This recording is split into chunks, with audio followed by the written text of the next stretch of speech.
broadcast before, so I'm going to introduce him now and just get into the broadcast. We have some announcements, by the way, we'll be getting into toward the end of the show, just briefly, just to tip some of you off. So this is for our regular listeners, and we'll get into some of that, making some changes, not because we wanted to, but because we have to.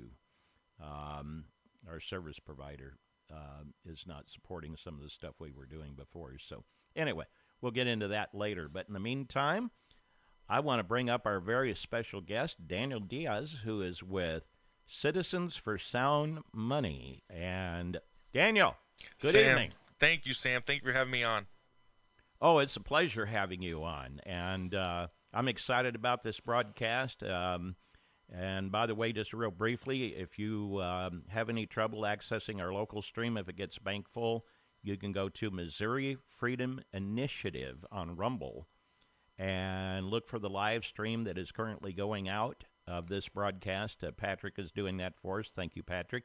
And so this is great. We got tons of ways for you to listen. So just remember Missouri Freedom Initiative, and then look for the live stream, the Missouri Liberty Radio live stream that he's sending out. And then you can listen that way, just in case we get bankful on our slots on our stream here. So anyway, Daniel, let's get started. Let's talk about what is Citizens for Sound Money, and let's talk a little bit about how you got involved in this and what you guys are all striving to do.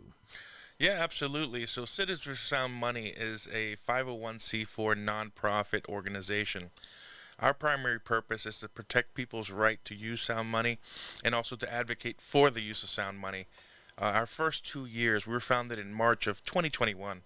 And for the first 2 years, we were basically building our war chest, right? Because we knew the founder, who recently passed away, Jim Forsyth, our chairman, they knew that at some point they were going to advocate and do legislation. Jim was a senator in New Hampshire, and the first 2 years they just started building their notoriety, building their infrastructure, getting an advisory board, a good solid team.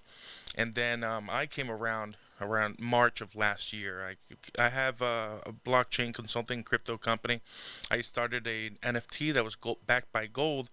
And part of it was a learn-to-earn system so that people could learn about sound money principles and financial literacy. And as they learned and took the quizzes, they'd be airdropped Bitcoin and gold, digital gold, asset-backed digital currencies.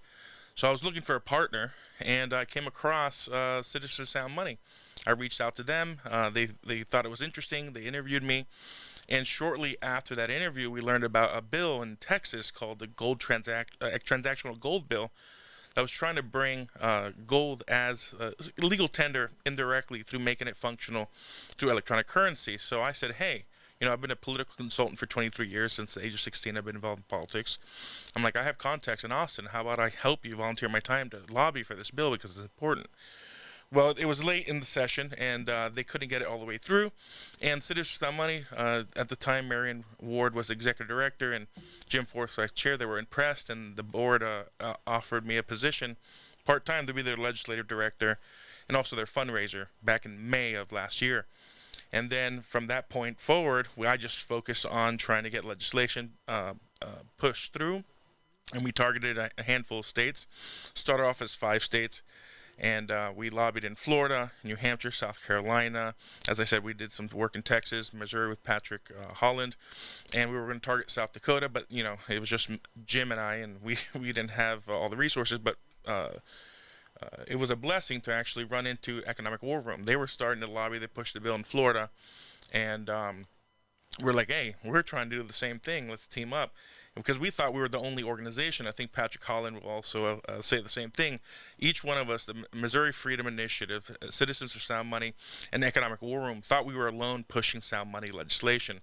And then when we met up, it was like we increased our reach, and combined this past year, we were able to either get legislation submitted or working with legislators trying to get a bill submitted in 25 states.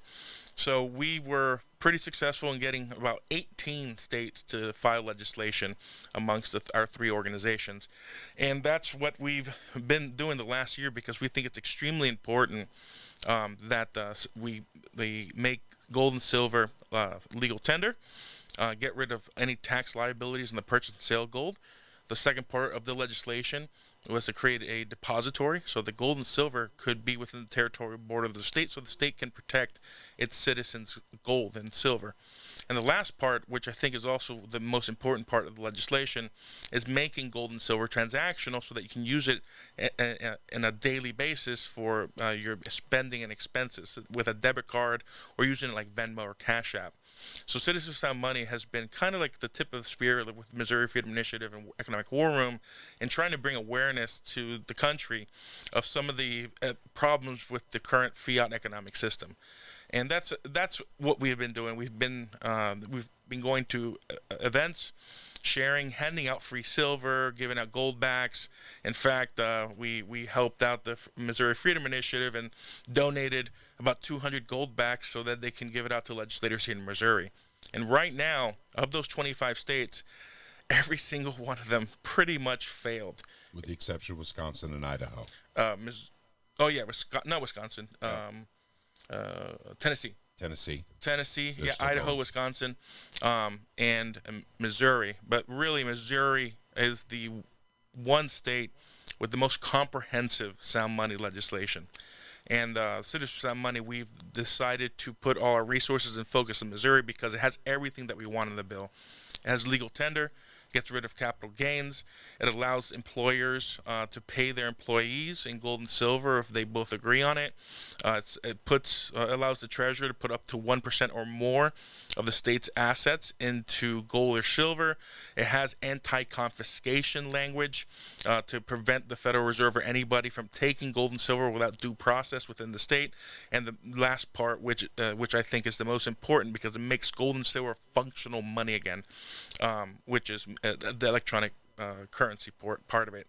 So that's what we've been doing. And we're a 501c4 organization, and we take donations and to continue these lobbying efforts because lobbying across the country, it's not cheap and it's not free. So that's essentially what we've been doing. That's our main purpose.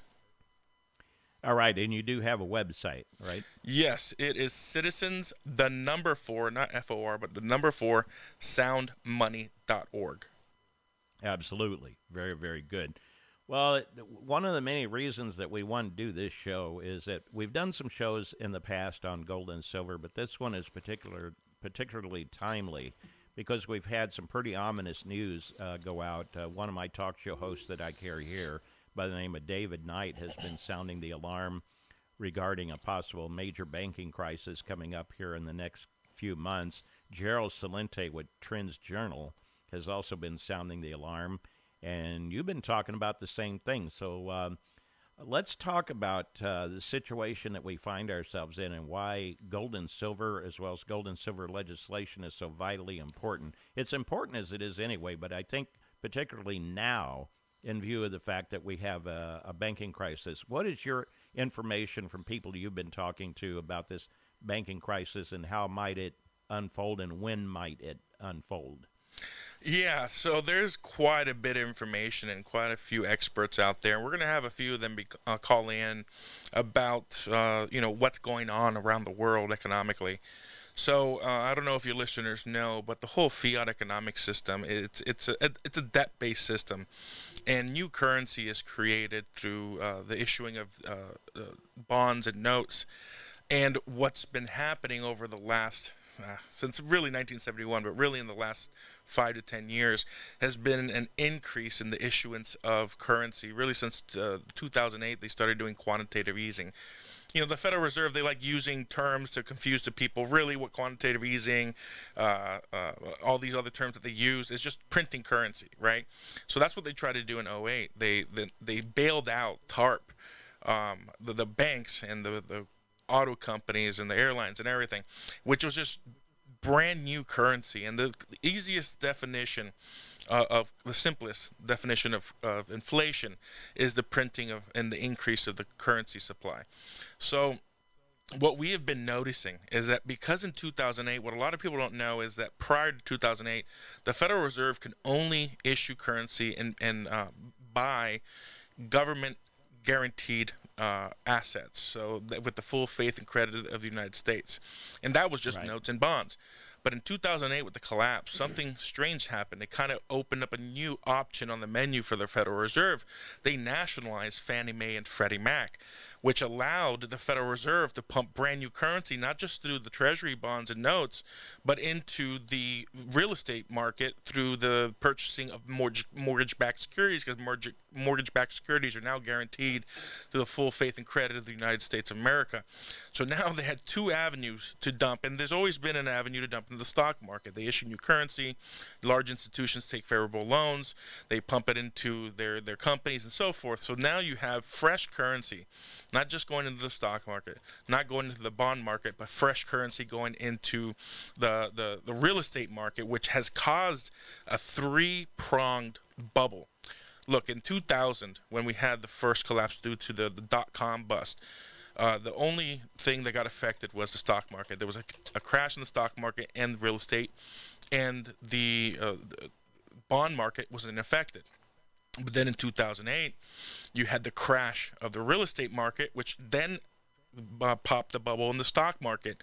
But now we have a bubble in the bond market, the stock market, and the real estate markets. And if this is a few articles have come out just yesterday and in the last couple of weeks that 300, I think I have to look at the article, but around 382 or 86 banks, mostly regional banks, have about $900 billion worth of commercial loans that are coming due, and they cannot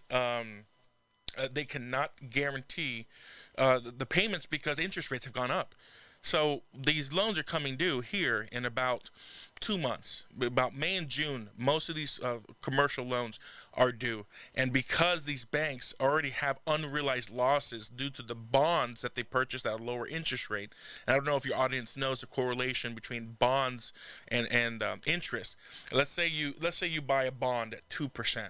And this is what a lot of banks did. The Federal Reserve told the banks that they weren't going to increase interest rates rapidly. So they lied to the banks. You know, the Federal Reserve likes lying. And what they did last year in late 2002 is they started increasing the interest rates really rapidly. So the bonds that these banks held went from being at par value to now being valued less. So as interest rates increase, the value of the bonds go down because people don't want to buy those bonds. They will buy newer bonds that are paying 4, 5, 6%, and that is what's going on because of this imbalance of the increasing interest rates. These banks unloaded thinking it was a safe asset based on what the Federal Reserve told them, and now they're holding a bag of bonds that have lost value, and that has become an unrealized loss of around $600 billion on top of the real estate loans that they have. When you add it all together, it's around $900 billion worth of assets.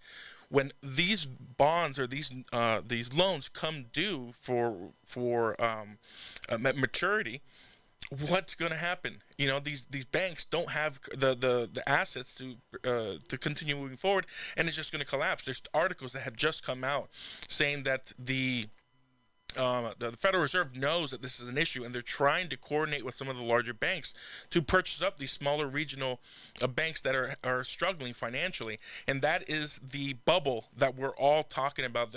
When I say all, I mean people in the sound money, precious metals industry that have been looking at the correlation between interest rates and currency printing. So we're at a precipice right now that most people don't know. That when this happens, the banks are going to close down. They're going to shut down. What happened last time when banks started shutting down in 2008? The stock market crashed. This is the same routine, but it was housing loans back then, a much smaller market than the commercial loans. And why are the commercial loans failing? Well, in COVID, we went into this period of working from home. And people are so used to working remotely using Zoom and other technology that they're not using the workspace anymore. So they don't have the leases to cover the payments. So this is the problem. When that collapses, the stock markets is going to tank with the bank prices, and that's going to reverberate throughout the stock market. So that you got the real estate tanking, you got the stock market tanking, and then what does the Federal Reserve do? They're going to repeat '08, and they're going to try to save the banks and the economy by printing more currency. But here's the problem: we've had a bull market in the bonds, the bond market. So it's been a bull market in the bond market since the early 80s. It's about 40 years of bond value going up. But all of a sudden, about late last year, it's the first time that the bull market started going down, and now we're going into the bear market, and it's continued going down since November. So what that means is nobody is buying our bonds anymore. The U.S. Treasury issues notes in bonds, and the Federal Reserve has always been the lender of last resort. But the banks aren't buying up these bonds anymore because of the trust that they lost with the Federal Reserve. The international foreign governments aren't buying our bonds because if you're paying attention to the international economy, BRICS, BRICS nations of the global south are unloading our bonds and unloading our currency, so they're not buying our bonds. So who's left? The people in America aren't buying our bonds because they'd rather put it in the stock market, which is being inflated and looks like it's going up, even though we're kind of in a small recession right now. So the only lender is the Federal Reserve, and now they're going to pump all this money into these new bonds to bail out all these banks, and it's going to create a hyperinflationary event. I was saying last night in the Missouri Freedom Initiative live broadcast that I don't see a solution. What is the solution for the Federal Reserve? We're already at record inflation. In the last 4 years, we've printed over $14.6 trillion in new currency. January of 2020, there was a total of $20 trillion in the debt. From January of 2020 to today, that's an increase of $14.6 trillion. You divide that by 4 years and a few months, that's about a 72% increase in currency, which is an increase in inflation. Divide that by 4, our real inflation is really a little over 18% a year because of the currency. And what can they do? To bail out the banks, they're going to print $1 trillion just to cover those $900 trillion in assets that they're going to go bad, and it's going to create a hyperinflationary event. So let's look at the potential solutions. Solution number 1, the Federal Reserve banks can refinance those loans. Well, if you decrease it from 5 to 1% or even 0, that's going to cause havoc in the market and freak people out. Yeah. That's going to cause collapse. Option number 2, they just print currency and try to bail it out. Well, that's going to create more currency and create more inflation and cause another. Okay, we lost you for a few minutes, so to kind of back up just a tiny bit. All of a sudden, you just cut out for about 5 seconds. Oh, I'm sorry. Where did I get cut out? At what point? Well, anyway, you were talking about the Federal Reserve. They're damned if they do, damned if they don't. We were talking about printing all this money to bail out the banks and then take off from there. Right. So solution number 1 is decrease interest rates, which they can't do. It will it'll freak out the markets, so it will cause a collapse because people aren't used to interest rates dropping from 5 to 1 to 0% rapidly. Option 2 is printing a bunch of currency to bail out, but that's going to create a hyperinflationary event. Well, I don't really see what other options they have. The Federal Reserve has been printing currency and causing us to have this inflation. So this is why I and many people like Mike Maloney, Robert Kiyosaki, and others. In fact, we just posted a retweet that Robert Kiyosaki posted 18 hours ago. He says the everything bubble, stocks, bonds, and real estate set to crash. U.S. debt increasing by $1 trillion every 90 days. The U.S. is bankrupt. Save yourself. Please buy more real gold, silver, and Bitcoin. And that's the exact same thing I've been telling everybody that I know personally. It's what I've been saying when testifying in different governments. And that's the situation we're at. I know it's kind of doom and gloom that I'm saying within about 2 months that we're going to have an economic collapse so massive that it's going to make 2008 look like child's play. And Mike Maloney even thinks it's going to be a collapse almost as bad as the Great Depression or even worse. Yeah, absolutely, and that's what I've been afraid of too. And the thing that's so bad about these commercial real estate properties that are out there, that these that have been pretty much abandoned with the with the COVID mess. I mean, it's just one disaster on top of another. You can't convert these buildings for other uses because they were designed as office buildings. They weren't designed to be apartments. They weren't designed, to to be much of anything else other than what they are. So that leaves the banks with these loans. They can't sell the buildings off if nobody's wanting them, right? Right, exactly. I mean, there are some people out there trying to convert office spaces into residential. Well, it's not going to matter when it collapses, right? Because Right. if there's going to be a bubble and everything crashes, what I'm telling people is put all your money, get out of the stock market, get out of your bank accounts, and put it into gold and silver, whether it's physical gold and silver, or we'll discuss this shortly, asset-backed digital currencies that are backed one-to-one and audited with gold and silver. That's what I do. I have most of my wealth in digital assets, and I have some physical assets as well. But hold those assets, and when everything crashes, which it's going to happen, when real estate goes down, when the stock market goes down, then when it's near the bottom, when we're at the bottom of this horrible collapse, then convert your gold and silver, and in my case, Bitcoin, into real assets, because you're going to be buying it at a discount, because gold, silver has always maintained its value over time. Right. So yeah, that's basically what we've been telling everybody. And yeah, you could convert it, but it doesn't make any sense to convert. Wait till the collapse is over, then buy these commercial buildings, then buy residential homes, multifamily, when the market is down at the bottom. Absolutely. And by the way, we will give you information on solutions as this show continues to unfold. Because Yes. What do you recommend? I got a lot of listeners that this is probably scaring the hell out of them, particularly people on fixed incomes.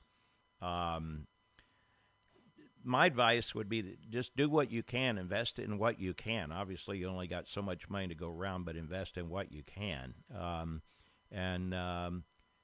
What would you tell the person who is hearing all of this and they may decide to invest in gold and silver for the first time?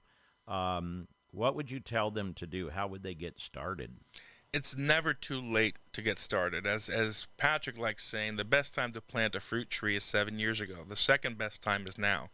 So there are different assets right now. We're going to have the CEO of Alpine Gold, which is the distributor of Goldbacks, which is it's the smallest unit of gold in production, and that allows you to buy at 1/1000th of an ounce in gold. So if you only have $100 to, if you're on a set budget and you only have $100 and you want to get some physical gold and silver, you can go ahead to Alpine Gold or one of the other distributors out there that sell gold backs and buy $100 or buy a couple $100 here and there of physical gold. We're also going to have the CEO of gold ATMs. Currently, they only have gold ATMs in Nevada and Utah, where you can go to the ATM, deposit your cash, and it spits out gold backs. That's the best and smallest amount of gold you can buy. But if you're more tech savvy and you know a little bit about the crypto space, you can buy asset-backed digital currencies to put your wealth in there. And if you're not into cryptocurrency, there is another company out there where it's a lot like a bank. They actually have a bank in the United States that they're partnered with called Glint, and you can just ACH or buy gold with a debit card or wire transfer with a debit card, convert it into gold, and you get a Glint debit card where you can spend your gold with a debit card. And that's what I do. So as executive director of Citizens Sound Money, I'm in all these companies, right? I'm the United Precious Metals Association, which Mark Hilton will speak about as well. I have money in there. I have money in Clint. I have money in Kinesis, Load, Oris. These are all companies that you can digitize your assets. And you can do as little as $5 purchases in some of these companies and converting your cash into gold or silver. But Sam, before you continue, we have a couple of questions in the live chat I want to answer. So GG333 says, can you explain the difference between money and currency, and why aren't they the same thing? So this is a great question. Mike Maloney, who's I consider a godfather of the sound money movement, he likes differentiating between the two. So let's just get to the definition of what money is. So money has three characteristics, and currency only fits two of those three. For the first characteristics is a medium of exchange. Pretty much anything can be a medium of exchange. Chickens, rice, bread, anything you want to trade and barter can be a medium of exchange. That's just number one. Anything can be. The second thing is a unit of account. Not everything is a unit of account, right? It takes 100 pennies for $1, and gold is an ounce, half ounce, so forth. So that is a Bitcoin. You have satoshis, have 1,000 satoshis and so forth, or have a Bitcoin. That's a unit of account. But the third thing that differentiates money from currency is that money is a store of value, and currency is not. And what do I mean by that? Well, gold has maintained its purchasing power since the dawn of history, right? So we started using electrum, 5,000-10,000 years ago, which is a mixture of gold and silver. And the first country or empire in the world to make weights and measures of gold and silver was the Lydian Empire. But gold, for an example, this is what I use when I testify. 120 years ago, or no, 110 years ago, and an ounce of gold was $20. What could you buy with $20 back then? If you wanted to, you could buy a tuxedo, a top hat, a shirt, shoes, a pocket watch, flowers, and chocolates for your date. What can you buy for $20 today? Maybe a decent lunch. Not even that. But what can you buy for an ounce of gold? And an ounce of gold is around $2,330 right now. Well, if I wanted to, I could buy the same outfit. I could buy a tuxedo, shirt, top hat, pocket watch, flowers, shoes, and chocolates for my date, because gold has always maintained its purchasing power, and that is what money is. Currency, do the reverse. Well, if 110 years ago, an ounce of gold was $20, and today it takes $2,330, that's a loss of 99% of its purchasing power. That's $116 $20 bills. Just do that math. It's like 99% loss, and that's why currency isn't money, and that's the main difference. And then she had a follow-up question about what I was saying. Won't pulling your money out of the banks contribute to the collapse? Well, it's already happening. And the thing I was going to say, it's already happening. So the best thing you can do is not worry about the government. They need to fix themselves. They're the ones that caused this problem. So take your money out of the bank and put it in the gold and silver and protect yourself and your family and your economic energy, right? What currency and money, well, let me rephrase. What money is a means of taking your economic energy, that energy you put when you're working, running a business, and preserving it. Don't keep it in the dollar. It's going to lose value. Put it in gold and silver. Absolutely. Very good. And that's the thing. This is a problem I've had a lot of trouble with in explaining to people. I get it, and I didn't even go to college, but I get it. And that is, everybody says, well, prices are going up. It's not so much that prices are going up. It's that the value of the dollar is going down. Correct. And the analogy I like to use is that part of the what's the word I want to use? Part of the issue of money being money is the fact that there's only so much of it, the scarcity of it. You can't just print silver. You can't just print gold like you can the Federal Reserve note. And that's the problem with the Federal Reserve note, and that is the fact that if you can print it, then that makes the scarcity go away, and the more of these things they call dollars are floating around in the system, then the less the dollars that you're carrying in your pocket or purse are going to be worth.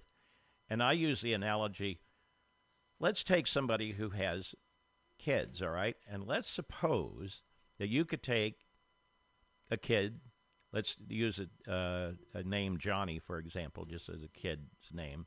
What if you could clone Johnny into 100 Johnnies? You'd probably want to kill a lot of them, but anyway. The point you get my drift. After a while, they wouldn't become quite so precious anymore. Part of the reason you love your children is because with each child that you have, now once in a while you may have twins, but I don't care what the deal is. There's only one of each one to go around. And once that child's gone, it's gone, just like anybody else in your life. Hello there. Who do we have? Somebody's calling here. Hello. And they hung up, so I don't know what that was all about. I like using this example. The Mona Lisa is priceless. It's one of a kind. But if you had 1 million perfect copies of the Mona Lisa, it's pretty much worthless, right? So it's the same thing with currency. So when when our currency was backed with gold, well, they couldn't just mint more gold. I mean, they had to. It's proof of work, right? You have to get it out of the ground, you have to refine it, and make it into bullion. But with currency, John Maynard Keynes, I'm paraphrasing what he said. John Maynard Keynes was talking about the fiat economic system, the central banking system. He said that not 1 in 1 million men will identify the theft of printing currency. And what did he mean by that? Well, like I said, like my example, if there's one Mona Lisa and then 1 million, you basically lost its value. Same thing with currency. As they print more money, think of it as supply and demand. If there's more of something, it's worth less. So think of the currency supply as water, right? A pool of water. And think of prices as a sponge. As more currency is printed, as more water fills up, that sponge then absorbs that water and expands and becomes larger and larger. That's the price correlation between currency and prices. Because the free market is very efficient at supply and demand and increasing price. Well, when there's more currency and it's easy money, people have more currency to spend, and they'll buy Bitcoin, buy cars. I remember before COVID hit, I bought a brand new car. I had a car rental company, and I wanted to do an experiment. Well, the experiment didn't work out because of COVID, but I bought a vehicle for about $11,000 in January 1st of 2020. A year later, I went to look at buying the exact same car, same make, model, and it was worth $20,000 because of the stimulus package and all the currency that was pumped into the markets, and also the supply chain issues. And that's a perfect example of what happens when you have more of something. Everything got more expensive: food, gas, real estate, everything, because it's more currency. The sponge of prices, the free markets wants to absorb that currency so they can keep up with this rat race of inflation. Yeah, absolutely. Yeah, that's a good point. I mean, there's all kinds of ways you could set this up, but the point of the matter is that currency they can manipulate, where gold and silver is harder to manipulate. I mean, they have to some extent kind of the banks that kind of help suppress prices, but now that the banks are starting to suffer under the weight of everything that's going on, that's going to be more and more difficult to do. And so what you're going to have is gold and then eventually silver shooting straight up. Gold right now is the main one that's increasing in price, isn't it? Or is silver doing the same thing? They're both kind of increasing in price. Actually, let me take a look at what the current price of gold and silver is. Let me go to gold, by the way, is at its all-time high in the dollar, which actually means the dollar is at an all-time low against gold. Right. So now on Kitco, gold is around $2,313, and silver is around $27.23. We typically see right when the markets open at 5 p.m. Eastern time, gold and silver, either go up or down as the markets start waking up. But I suspect in the next, by the end of the year, we could see gold as high as almost $3,000, and I think silver could hit a price of potentially $50 an ounce. Yeah, absolutely.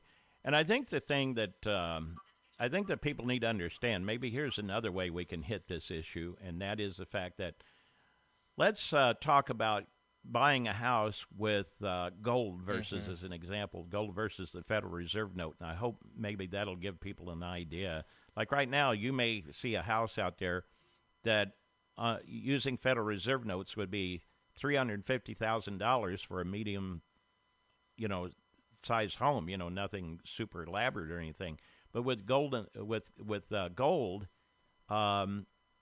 the prices don't manipulate the same way, do they, Daniel? Correct. So let me use another example that I've used when testifying. In fact, this example I think was a big wake-up call for some members of the Financial Institutions Committee here in Missouri when we testified back earlier in March. In 1979, 8 years after we got off the gold standard, the average price of a home was around, in the whole country, was around $73,000. You could buy a home for 268 ounces of gold. Today, the national average price for a home is around $513,000. And with today's prices, I haven't done the math, but that's about 245 ounces of gold, give or take, because gold has maintained its purchasing power and has strengthened against the dollar. Right. So that's really the way you need to look at this. That's a very important thing.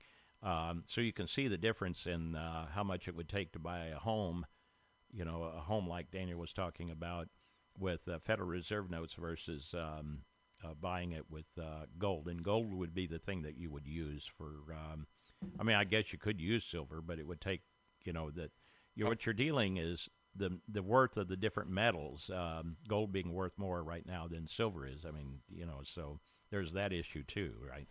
Yeah, I think the historical ratio with gold and silver was about, 16 or 18 ounces of silver for 1 ounce of gold. Now it's something along the lines of, I think it's 90 or 85 ounces of silver for gold. So the ratio there is really unbalanced. And that's largely due to the fact that the large institutions have been purposely suppressing gold and silver. Especially silver, because silver has become such an industrial metal. It's used in computers, electronics. It's used in health products. It's also used in military hardware. In fact, I think one warhead, like a Tomahawk missile, uses over 100 ounces of gold alone in its warhead. So the markets have been trying to suppress that by using short contracts. Short contracts is basically betting that the price goes down. And for your listeners that don't understand how the markets work with options, with short contracts, that when you have a large amount, hundreds of millions or billions of dollars in short contracts, the people who are watching the markets feel like, oh no, the price is going to go down, so they start selling it, or they start selling the gold, so the unloading the gold, the gold or silver, so that they can make money on the options. Because when you short something, you make money when the price goes down. When it goes up, it's a call, right? So if you want the price to go, if you think the price of something is going to go up, and it hits that target, you make money on top of the fact that the asset went up. But the large institutions, because of silver being such an industrial metal, it's been they short they short the metal to suppress the price. But they've been trying to do that the last few weeks, and even though they're unloading hundreds of millions of dollars in shorts, the prices go down temporarily and they pop right back up. That is not normally what happens. When they short contracts, typically the price of gold and silver stay down, but because I think they're losing control. I think the currency is getting so weak, and that people are realizing that the economy is so bad. You have countries buying record number of tons of gold and silver across the world, and prior to a couple weeks ago, not a single country in the world had a gold standard, except now the first country on the planet to go back to a gold standard is Zimbabwe. They actually issued a gold-backed currency, have asked their citizens to return their Zimbabwe dollars for the ZiG currency, Zimbabwe gold. I think it's an interesting name. And I'm telling you, in the next couple of months, Zimbabwe is going to go from one of the worst economies in the world to one of the strongest because they've instituted a gold standard back into their economy.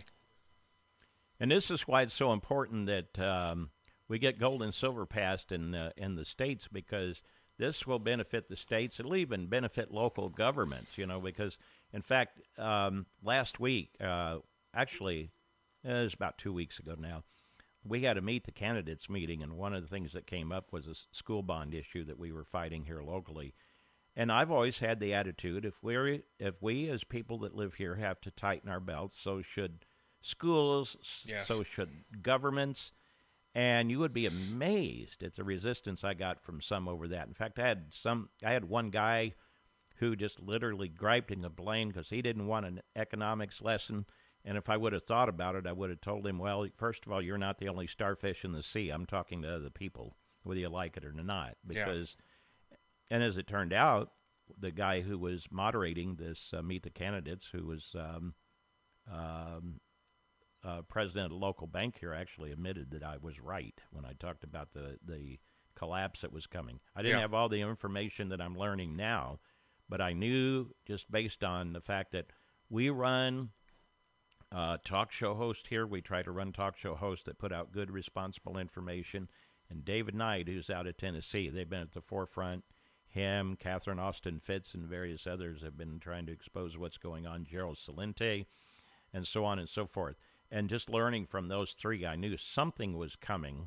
And like I say, these shows that we're doing here, the stream last night that you did with Patrick, hopefully opened the eyes of a lot of people, because one of the things I've always been trying to get across here locally where we live, and I'm sure it's probably an issue in a lot of other places too, there are those of us that know something's going on and know that something's wrong, and then there's other people around here who think that things will always be as they've always been. Yeah. And I'm saying not so fast here, because and you would think that some of these people would know after the after the 2008 issue, which wasn't as bad as the Depression, but it was a big issue with a lot of banks. I know Lehman Brothers was one of them that kind of collapsed during this whole thing, because I knew somebody who had lost money in Lehman Brothers. So, so I'm just saying, folks, don't believe me if you don't want to, but if you don't come crying to me when the manure hits the air circulator and you're caught up in the fan. That's all I can say. Yeah. So anyway, so there is that. But this is a big problem. I mean, and see, the reason we were fighting the school bond issue is because the schools make up the majority of the money we pay in taxes, and I'm looking at people who are on fixed incomes. Who are going to have enough hard time keeping their homes as it is in bad times, and then all of a sudden you're going to shoulder this extra tax burden. And I mean, there are literally people out there who literally said during that meeting that they would do anything for their children. And see, what they don't get is the schools aren't teaching what they used to teach, and that's number one of the reasons I don't want to fund them. But the other thing is that on top of that, it's one thing to do anything for your child to protect your child and make sure that no harm comes to your child. But the thing I'm trying to get across to people is you do not have the right to demand from others at gunpoint money for your child. In other words, they may not be holding the gun, but if people don't pay their real estate or personal property taxes, it will be the sheriff that will be holding the gun if you don't pay them. Right. And that's the point I've been trying to make, and this is why I've been driving this point home so hard. And but this situation was a banking crisis. I knew it was coming, and I was trying to alert everybody in that room that it was coming. And I know one thing. I did reach one person who got it right away, and so that I do know of. And I had a lot of elderly people that came around me and thanked me for my speech and that kind of thing. And I mean, I don't. It's like I tell people, I don't talk about this stuff. I've been at this since 2001, and I think after being through this and being through several crises, 9/11, the 2008 banking issue, and now this. I think we've had a pretty good track record of being right on this, and it's not just me. I mean, it's people like you. When I bring people like you on, Patrick, any expert when it comes to money. Yeah. It's not just me. I mean, it's I reach out to people like yourself because I want to learn more. Absolutely. So Yeah. We have a couple of questions. GG333 asked, where does the silver and gold bill stand in Missouri right now? So I'm going to hand it off actually to Patrick Holland to give an overview, and then I'll jump in and share what Citizens Sound Money's going to be doing to help with this bill passage. Okay, thank you, Daniel. And Sam, thank you very much for having us on tonight. We really appreciate you, buddy. You bet. Absolutely. Okay, it's my pleasure. In regards to Gigi's question, we have 3 avenues right now, 3 paths for silver and gold. So one is, let's start with the easy one first, HB 1955. It has spent a lot of time in committee, unfortunately, and way more time than it needed to be. But before it was let out of committee, it was changed. There was a committee substitute given by the committee chairman. His name is Mike O'Donnell. He's Representative O'Donnell. Had made some major changes to the bill. He left in there legal tender status for gold and silver and the elimination of capital gains tax. He also left in there the anti-commandeering doctrine that was in the bill, which basically prevents the federal government from confiscating gold and silver in the state of Missouri. He added some tax breaks for investors in municipal bonds, and everything else that we wanted in the bill, basically that it had originally, has become a task force. Now let's go into political speak here. A task force is something that gets put into a bill to basically kick the can down the road. So something doesn't get implemented right away, and sometimes it's necessary to do task forces, sometimes it's not.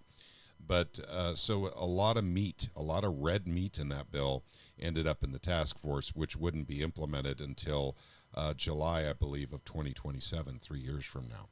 So that's that bill. And by the way, that's not irreparable. I mean, that can be amended on the House floor when it gets to the floor. It's on its way to the Rules Committee right now, and after Rules, it'll get on the floor at some point. That's bill number 1. Bill number 2 is Senator Eigel's SB 735. Oh, by the way, 1955 is by Representative Bill Hardwick. So we have 2 bills we're dealing with, and of course, the silver and gold bills themselves. So forgive me if I don't clarify. So now we're moving to the Senate, and we have Senator Eigel's 735. Now that one is intact, and it's basically at a point where we're waiting for it to actually go on the floor. Well, what happened was the floor leader of the Senate, her name is Cindy O'Laughlin, Senator O'Laughlin, switched to the informal calendar when it came to Bill Eigel's bills. He has 2 bills that are on the top of the list on that particular calendar. If we had stayed on that calendar, we would already have been done with those bills. They would already have been on the floor. But since we switched from the formal to the informal calendar, Bill Eigel's bills wait at the top of the list for when we switch back. So that's kind of in limbo. Now there's a third path, and that's actually a banker bill by Senator Crawford. It's SB 835 that was amended by Senator Eigel, actually, and has almost all the elements of the good bill, SB 735. Now we're talking about 835 and 735. 835 is Crawford's. Now we've got 735 amended onto Crawford's 835, and that's a viable path for us as well. So that one is actually going through a committee in the House, and it's O'Donnell's committee. So there is a possibility that that may get the same treatment that he did to HB 1955, which is throw a lot of the meat into a task force and just keep the legal tender and elimination of capital gains. That's exactly where our bills are right now. There's a lot of people working on this. I mean, it's not just Missouri Freedom Initiative and Citizens for Free Money. There's Sound money. You did that again. Yep, I did it again.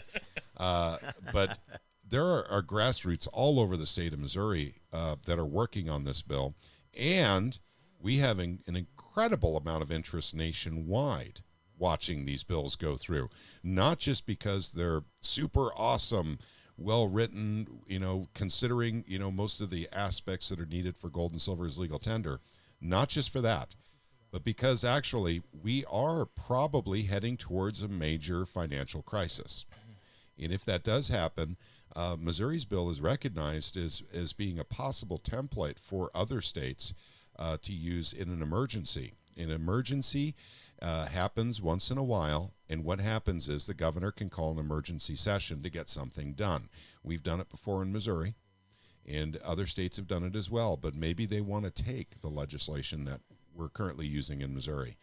But for that reason, and also the treatment of the bills last year, everyone wants to see how Missouri's politicians treat a bill that is actually, honest to God, for protecting the people from economic calamity. And how are they treating it? What kind of treatment is it going to get in 2024 versus 2023 when gold and silver became a political football? It was the big bill that everyone wanted. The House wanted it, the Senate wanted it, the people wanted it. But unfortunately, Dean Plocher didn't want it, this House Speaker. So he used it basically as, let's just say, leverage against the Senate to try and get something that he wanted through the Senate. And, of course, it was Senator Eigel's bill that was in the House. So they were holding each other up over separate bills. In the Senate, what was being held up was sports betting. In the House, what was being held up was gold and silver. So that's actually what happened last year. We're hoping something like that doesn't happen this year, because this is about more than, politics at this point. This is about offering people another option, and once again, it's a volunteerist option, but another option to transact if the dollar takes, basically more hits. If the purchasing power continues to go down, businesses will be more comfortable using gold and silver if a bill like HB 1995 or SB 735 get through. That's what we're looking to see here. So that's the status of the bills.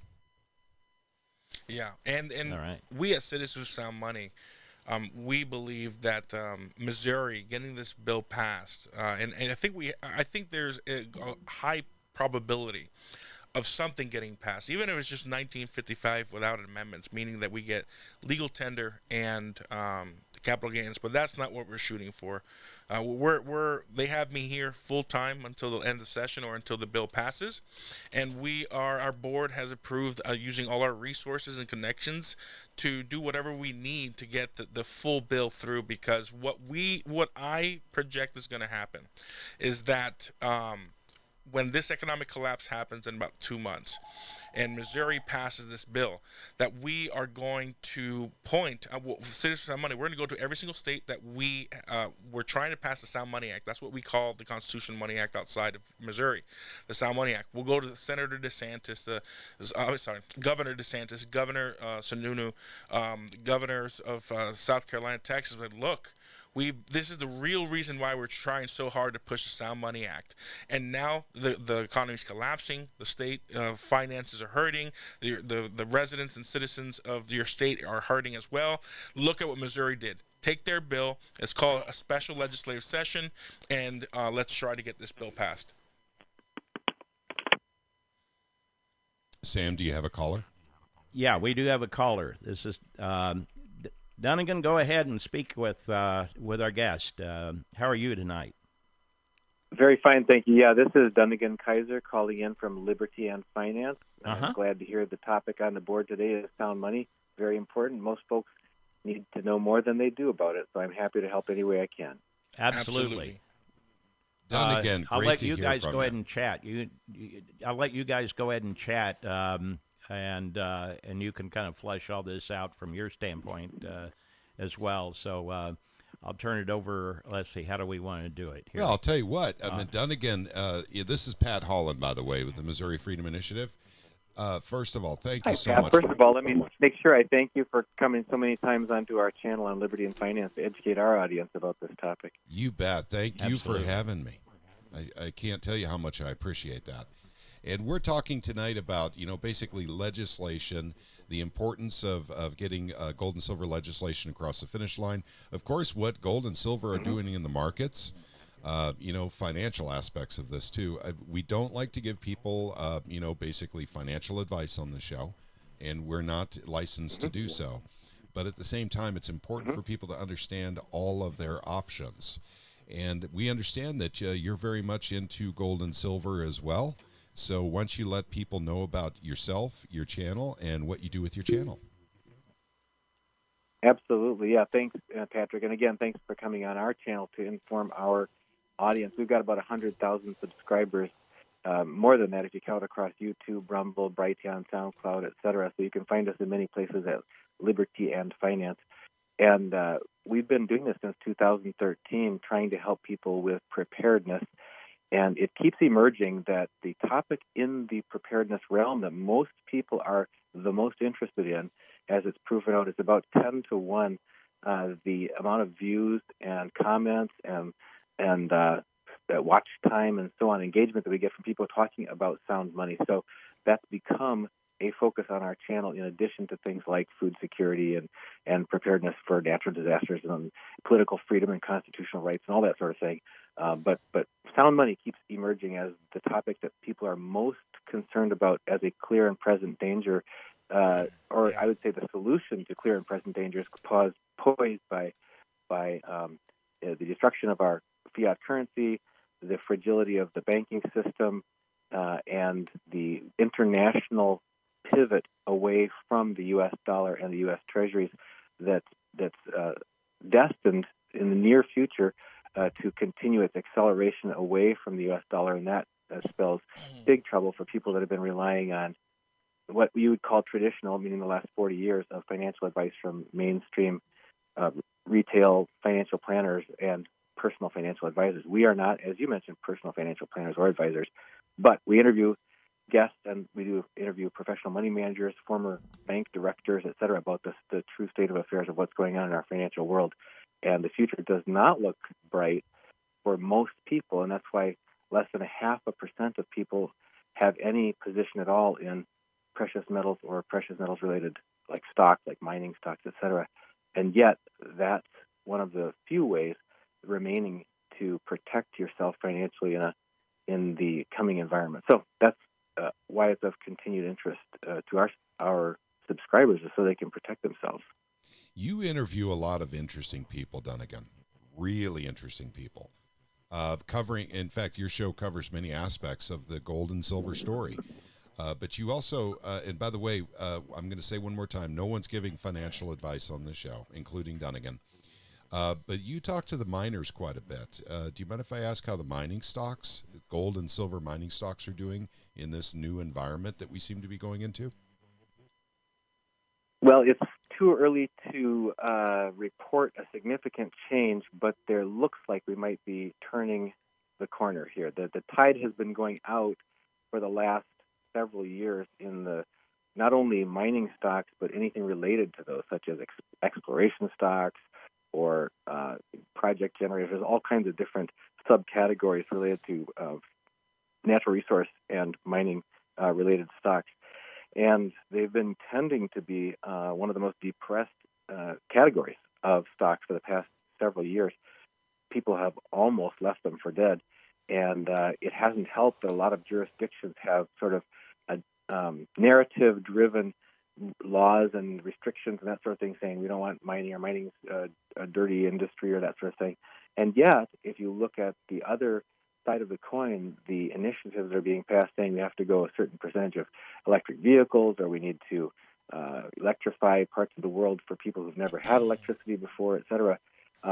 There's an absolutely astronomical demand that's going to be unleashed for things like copper, lithium, cobalt, and silver, for things like solar power, et cetera.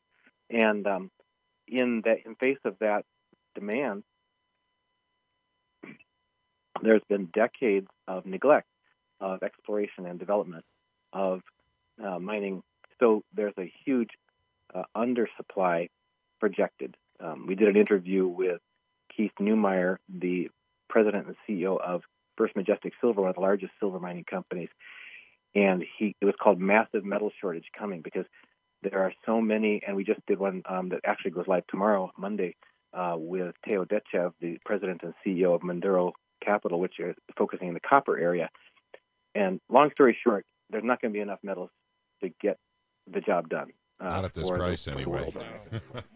And not at this price. And the solution to shortages is higher prices that will spur more exploration development. But you can't turn mines on like a light switch. It's going to take time. So that's just long story short to say that it looks like for many people who might have considered a good time to enter the precious metals mining stock arena, that this might be a time they want to take a very close look. And in fact, one of our frequent guests, Rick Rule, the former president of Sprott Asset Management, one of the largest natural resource asset management companies in the world, now president of Rule Investment Media, ahead of his annual conference upcoming in July here in Boca Raton, Florida, called the Sprott Natural Resource, this is the Rule Natural Resource Investment Symposium, is always hand-picks a list of his most favored companies that he is personally investing in and wanting to focus, because he works harder than just about anybody I know to do an objective analysis of these different companies and to select ones that he thinks have the most promise. And always recommends people consider that to be successful in the natural resource space, you need to think as a contrarian and not wait for the crowd to, not wait until you're hearing about it on the nightly news that mining stocks are going up. So long story short is the mining stocks are still way down. And even though gold, for example, has been setting new nominal all-time price highs for the past month or so, and silver now breaking out strongly in the last week and a half or so, the stocks are just starting to turn a corner from a long, grinding bear period. So for people who are looking for a contrarian entry point, this may be that point. And again, this is not financial advice. It's just saying that the people who we talk with that know a lot about this are saying that people who are even considering taking an ownership position in precious metals or mining-related stocks should take a close look at this time. Yeah, one thing I wanted to insert in here is that we haven't talked about yet up to this point is a potential central bank digital currency they want to try to roll out, and they will control everything you purchase, everything you do with that currency. So that's another reason to try to get into precious metals so you're not enslaved to that digital currency as well. Yeah, there's many examples. Metals, our currency is one example of something that is supposed to be honest and supposed to be decentralized and intrinsically available to everyone, and fair units and measures and all that sort of thing. Look at the United States Coinage Act of 1792. Look at the Constitution everywhere. There's nowhere in the official documents, the founding documents of our country, where it doesn't say that we should be on sound money. Correct. And yet, that's not the direction that these centralized powers are heading. The food is another one, water is another one, medicine is another one. So whether it's your health, your access to anything, education, you name it, there is a huge momentum towards centralization, and with that comes a loss of freedom and an attempt to control people's lives, to intrude on their privacy, etc. But we don't have to take that lying down. We have frequently interviewed Michael Rechtenwald. He's a libertarian presidential candidate, on his book that he's written about doing the great refusal to the great globalist agenda, saying that he has a 9-point plan on how we can refuse to participate in these towers of Babel, these elaborate systems that the elite are building to basically monitor every aspect of our lives and control every aspect of our lives by making us dependent on these centralized sources for things like money, food, etc.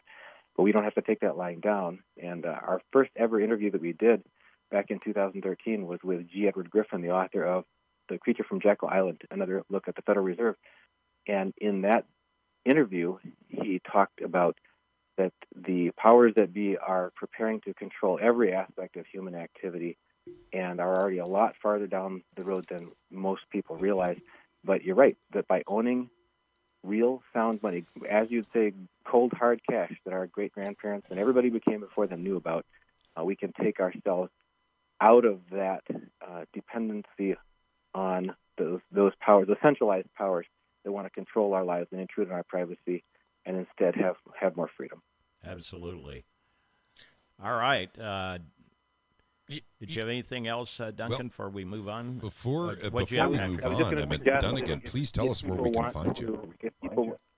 That's what I was going to suggest. If people want to listen to the way that I got this channel started was because I became so concerned. My homeschooled son, Elijah Johnson, whom many people may have been watching online as well, and now he's one of the co-contributors to our channel. He got me so concerned about these topics back in 2013 that I started a channel. At that time, it was called Reluctant Preppers. We changed the name about 5 years ago to Liberty and Finance. So if you go on YouTube or Brighteon or Rumble or SoundCloud and you type Liberty and Finance, you'll find us. And it's easy to subscribe, and you can also just go to libertyandfinance.com and put in your email address. You'll get one email, only one, in your inbox every day from us. We never spam you, never share your email with anybody with our latest interviews. And my sons and I are also licensed gold and silver bullion dealers on behalf of Miles Franklin, who's been in business for 34 years and well-respected in the industry and highly rated by the Better Business Bureau, et cetera. So happy to help anyone through the steps of acquiring physical, tangible gold, silver, or if they want to roll their IRA or 401k over into a physical precious metal self-directed IRA, we can help with that as well. Anyway, that's the best way to reach out to us is by reaching out to us at libertyandfinance.com. You can also email us at libertyandfinance@protonmail.com. We also have a hotline, 888-81-LIBERTY. We'll talk to you and see what you're trying to accomplish and how we can help. Sounds good. And by the way, so I might even consider picking you up, and if you don't mind, that sounds like it'd make a great show to air here on Missouri Liberty Radio, if you don't mind. Yeah, that's fine. You'll find our audio versions of that on SoundCloud, and we need to get the word out because the harvest is plentiful and laborers are few. There's so many people that are in harm's way right now and don't even realize it because they're not hearing about what they need to hear on the mainstream financial press or on the evening news. And we've got to get the word out that people need to take action urgently to protect their savings, to protect their retirement, and to protect themselves from the destruction of the inflation on their currency, on their earnings as well. So there's much help that's available right now. It's old-fashioned. It's time-proven and tested. There's nothing unproven about it. It's one of the most reasonable and conservative and responsible things people can do to take care of themselves and their family's future. Absolutely. Well, thank you for calling, Dunnigan, and glad to make your acquaintance and appreciate all your information tonight. Thank you very much. Absolutely. Just let me know how I can share more, and a pleasure to meet your audience. You bet. God bless. Take care. Take care. Uh-huh. All right, the phone is open, so if we have our next guest out there wanting to check in, you can at 314-698-4615, 314-698-4615. Press 1, and I will take your call, and I'll just have to transfer you over to the board after I take your call, but we'll get you on the air here. And in the meantime, Sam, if you don't mind, there's a comment I'd like to read on Rumble. Oh, there we go. There's our caller. Go ahead. Hello. Yeah, hang on. Let me put you through. Hang on here just 1 second. All right, let's do this. I think it's Ron. If that's Ron from Ron's Basement, we need more cowbell. All right, let me put this through. Let's see. All right, hello there. Hey, how are you? Fine. And who do we have here? This is Robert with Gold Silver Pros. All right, good to have you. Welcome to the broadcast. Well, thank you for having me on. I've been listening to you guys for the last hour or so, and as well as Dunnigan's comments, and I thought this is going great. This is a great conversation. Hey, Rob. Absolutely. I'll let you guys conduct the interview. I'll let Daniel take it from here and Patrick. So go right ahead. Hey, Rob. Glad that you're on, man. Hey, Daniel, thanks for having us on and arranging this for us. Absolutely. So, Rob, for the listeners on the show that don't know, I mean, you're one of the top, I think, analysts right now in the precious metals and just the global economy itself. We had a show on Twitter for almost 6 months called Sound Money Mondays, and you and I would go over the news, go over the economic situation. And what I would like you to do on this show is share some of the research based on what you've heard so far on the show on what you think is going to happen, what is the state of the economy, and share some of also your company and what your show does. Okay, well, I run Gold Silver Pros, which is an educational social media platform. We do free videos on YouTube twice a week.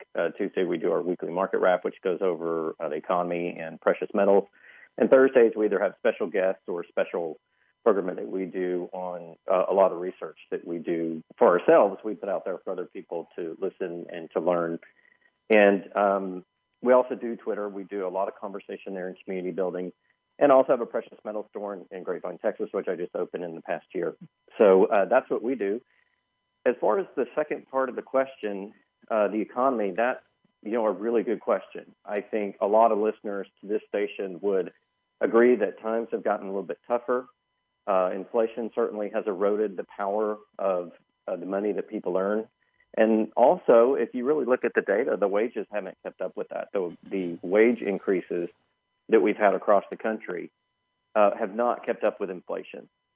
And further, if you really dive down into the government's measure of inflation, what you find is they've changed it over the years. And this really started in the 90s and has proceeded to today, where the statistics we use to measure inflation of prices is in society is not really the same thing. And so if you look back at inflation in the 70s and 80s and you look at inflation today, the inflation numbers today, the ones that are stated, are muted because they've taken things out like housing costs and energy, and they've moved things around and, changed the measures of things using like geometric weighting or hedonic substitution. And those are really just fancy economist terms for, hey, we're just going to change the formula so inflation doesn't seem quite as bad. And one of the ways they do that is say, if you had steak in your budget and you had that once a week and it was, $10 for your favorite steak, but because of inflation, the price of that steak went up to $13 or $14 and it no longer fit in your budget. Well, you could always substitute chicken or turkey or, maybe a vegetable dish, and that's just the same. So they stop measuring the price of steak and then measure the price of these other things. And that really understates inflation because when you start fiddling with the numbers like that, all of a sudden, really what you're doing is you're, for the same amount of money, buying less lifestyle. You're able to buy less things. And it's that inflation which has really begun to make it very hard on Americans. Unfortunately, the mainstream financial media does not really provide the best explanation for what's going on in the economy. I think, Daniel, you and I have been talking recently, through our private groups that we speak about the economy. And a lot of what we see coming is this big debt tsunami. It's, the $34 trillion in debt that the U.S. government has, which we're mathematically, the Congressional Budget Office has said, we're never really going to be able to pay this back. Mm-hmm. So they're going to have to inflate it away with more money printing at some point. And we also see private debt. Credit card debt has absolutely exploded to all-time highs in the United States. And the rates are going up because the risk of the credit card companies of defaults is going up. We also see this huge commercial real estate situation where, especially with retail, a lot of retail shops have closed and office space closed, with the shutdowns in 2020 and never really came back. So all of these loans are sort of coming due, and now we're financing at higher interest rates. Interest rates in the economy have gone up over the last 10 to 15 years. And so we're going to have an issue there, keeping commercial real estate healthy. And then you've got the student loan issue. You've got about $1.5 trillion in student loans, which about 70% of which cannot be paid back fully. Only 30% of borrowers say that they can pay fully back their student loans given their salary. About another 38% said, well, I can kind of pay it back, but I'm going to have to give something up. Maybe I don't pay my credit card. Maybe I have to sell my car, or maybe I have to quit school. And then the rest basically said, I can't pay back at all. So there's a bunch of loans sort of floating around the economy which can't really be paid back, and they can't really be refinanced into new loans, longer-term loans, because interest rates have gone up and nobody can really afford to pay it. And this is going on across the economy. So what we see this year is that debt situation, has to come to a head at some point. And that's going to be a huge issue for the economy. And there are lots of other issues going on. We have huge deficits at the national level, but the state and local governments that we talk to, Daniel, when we go, talk to people about this legislation, they're saying that the state and local governments can't afford the projects that they may have started 2 or 3 years ago. Yep. Like, let's say, for example, they want to build a road or a bridge. Well, they may have allocated so much money, but inflation erodes the value of the labor and the materials, or the dollar buying the labor and materials. So you get less stuff for your money, and so you can't finish those projects. And so it started to affect the ability of local and state governments to build infrastructure. And that's why a lot of the infrastructure in our country is starting to kind of fall apart in a lot of ways. As you drive down the road, you notice a few more potholes, or you see a bridge that's not getting updated, or maybe the lines on the road, or maybe the school needs money for new basketball uniforms, but they can't really afford it. And so, they started a Kickstarter campaign to get money for the schools. And this type of thing is going on everywhere in the country. And everybody started to notice. Like, I feel like we have a lot of gophers popping their head up from the ground going, wait a minute, something's wrong. Things aren't working the way that they used to. And everybody's sort of noticing it. And I think people are trying to figure out what the heck is actually going on. And it's a very complex sort of thing, but thankfully, through education, we can learn how it works. And as we do that, we're finding more and more people that are realizing, hey, there's an issue. And, all roads sort of lead to sound money, whether it be in gold and silver form, whether it be in a private crypto form, asset-backed digital currency, or what have we. Yeah, no, 100%. And, you said something earlier, that, or I think it was also the previous caller, that, sound money it leads to freedom, and I truly believe that. One of our mottos at Citizens for Sound Money, and mind you, to the listeners, we just recently elected Rob Keynes to join the board of directors of Citizens for Sound Money. So he's our newest board of director. One of our mottos is sound markets require sound money. That's right. Sound markets require sound money, and sound money leads to freedom because it doesn't erode, you don't lose your value. And the local governments, 100%.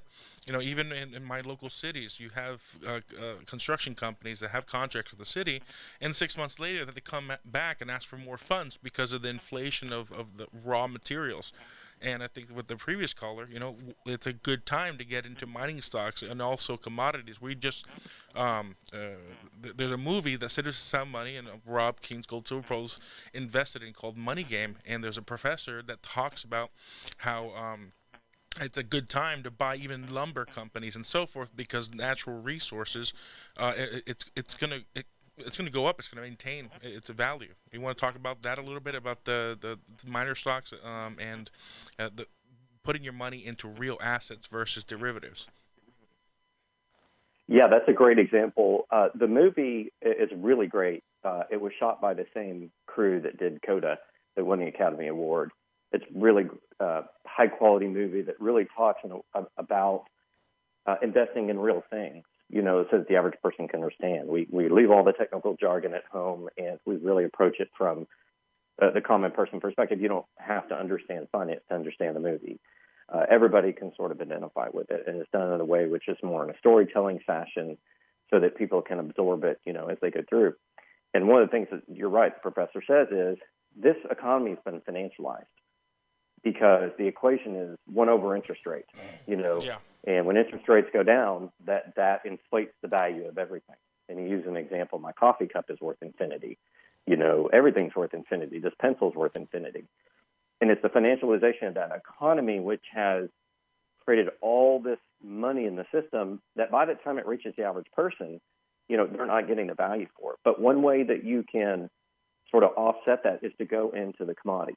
Because when historically in the United States, and in most advanced economies, when we have a situation with inflation, and the other investments aren't doing well. The stock market, is sky high, and it has to come back down. It has to correct. And the bonds that we talked about earlier are having all sorts of pressures because we're not able to pay them back, and we can't refund it because interest rates are higher, because risk in the system is higher. You have to go to real things. It's this pattern that we see over and over again in the economy. Is you go back to real stuff. What is real stuff? What stuff you can touch? It could be, as Dunnigan was mentioning earlier, maybe you're mining. Maybe you're mining gold and silver, but maybe you're mining zinc or lead or whatever the case may be that you need to build products. Well, those have tremendous value. And in fact, while technology stocks are doing very well, if you have an Apple iPhone, Apple couldn't make that iPhone without a lot of mining to get 31 critical elements into that iPhone from the ground. There are 31 critical minerals from the periodic table that have to come out of the ground through mining so that you can use an iPhone. Yep. And there are hundreds of critical minerals that you need to live your daily life. Wake up, drink a cup of coffee, drive your car, use your computer, come home. Everything has to either be mined or grown. And that's really what the movie was focusing on. Go back to basics. Go back to real things, because it's economies and people that have real things that have true value. Absolutely. And Rob, thank you so much. Go ahead and let the listeners know where they can find you, where they can listen to you, and where can they buy some bullion from you. Well, you simply go to www.goldsilverpros.com for our store, and just look us up on Twitter and YouTube under Gold Silver Pros. And thank you again so much, Daniel, for arranging this, and thank you for having on the program. It's such an important subject, and all the outreach work that you have done and that Patrick has done, that everybody's done. It's really a grassroots effort, and it's really wonderful to see that there are everyday Americans that are really concerned about this and really trying to get to the root of the problem and try to figure out ways that we can help each other. And I think that community going forward is going to be absolutely key. So thank you so much for allowing me to be a part of it. Absolutely. You bet, and thank you, and glad to do the show. I'm learning a lot myself, so it's not just the audience, it's me too. So thanks for calling. Thank you so much. You bet. God bless. All right, 314-698-4615. That's 314-698-4615 for our next guest to come up online. I'm sure we might have several here before the night is over. If the rest of you could just hold your calls other than the guests that are supposed to be on for the moment, and then we'll see if we can grab some calls here in the last hour of the show. Sure. In the interim. That way we can, before the next caller comes in, I'd love to read a comment from Wilderness Gal, and this is on the YouTube stream. By the way, if you can't get through on the radio stream, we're streaming this also on all the platforms from the Missouri Freedom Initiative. You can find us on YouTube, Rumble, and Twitter right now with this live stream, with this radio broadcast. The comment is as follows from Wilderness Gal. Thanks for all the great info, updates, and efforts by all to push forward the Constitutional Money Act. Curious if Daniel can give us an update on what's going on, this subject in Florida and other states. In other words, legislation in other states. Go ahead. Yeah, absolutely. I'm actually just sending a phone number to our next caller. 1 second. So in Florida, well, just to summarize, in every single state, except for Missouri and Tennessee and a few others, the bill has failed.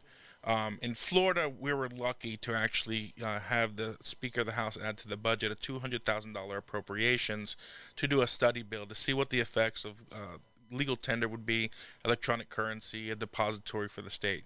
So that's why we at Citizens for Sound Money are so focused on trying to get Missouri, because in the 25 states that we, Missouri Freedom Initiative and Economic War Room, have been working in, we've always had a roadblock. And, we joked when we were talking to Mike Carter, who'll be a guest here for Economic War Room and Pirate Money here later tonight, that it seems to be a conspiracy of the Senate presidents who are trying to block the bill. bill. It's always leadership in every single state. We have the votes in the legislature. We whip the votes. We lobby. We get enough votes in almost every legislature to get this bill passed. But for some reason, if it's not the speaker, it's the Senate president. And if it's not the Senate president, the speaker, it's a chairman taking directions from the leadership that don't want this bill through. And it's a sad state of affairs, even with grassroots efforts, even with phone calls, even with our campaigning. I've been a political consultant for 23 years.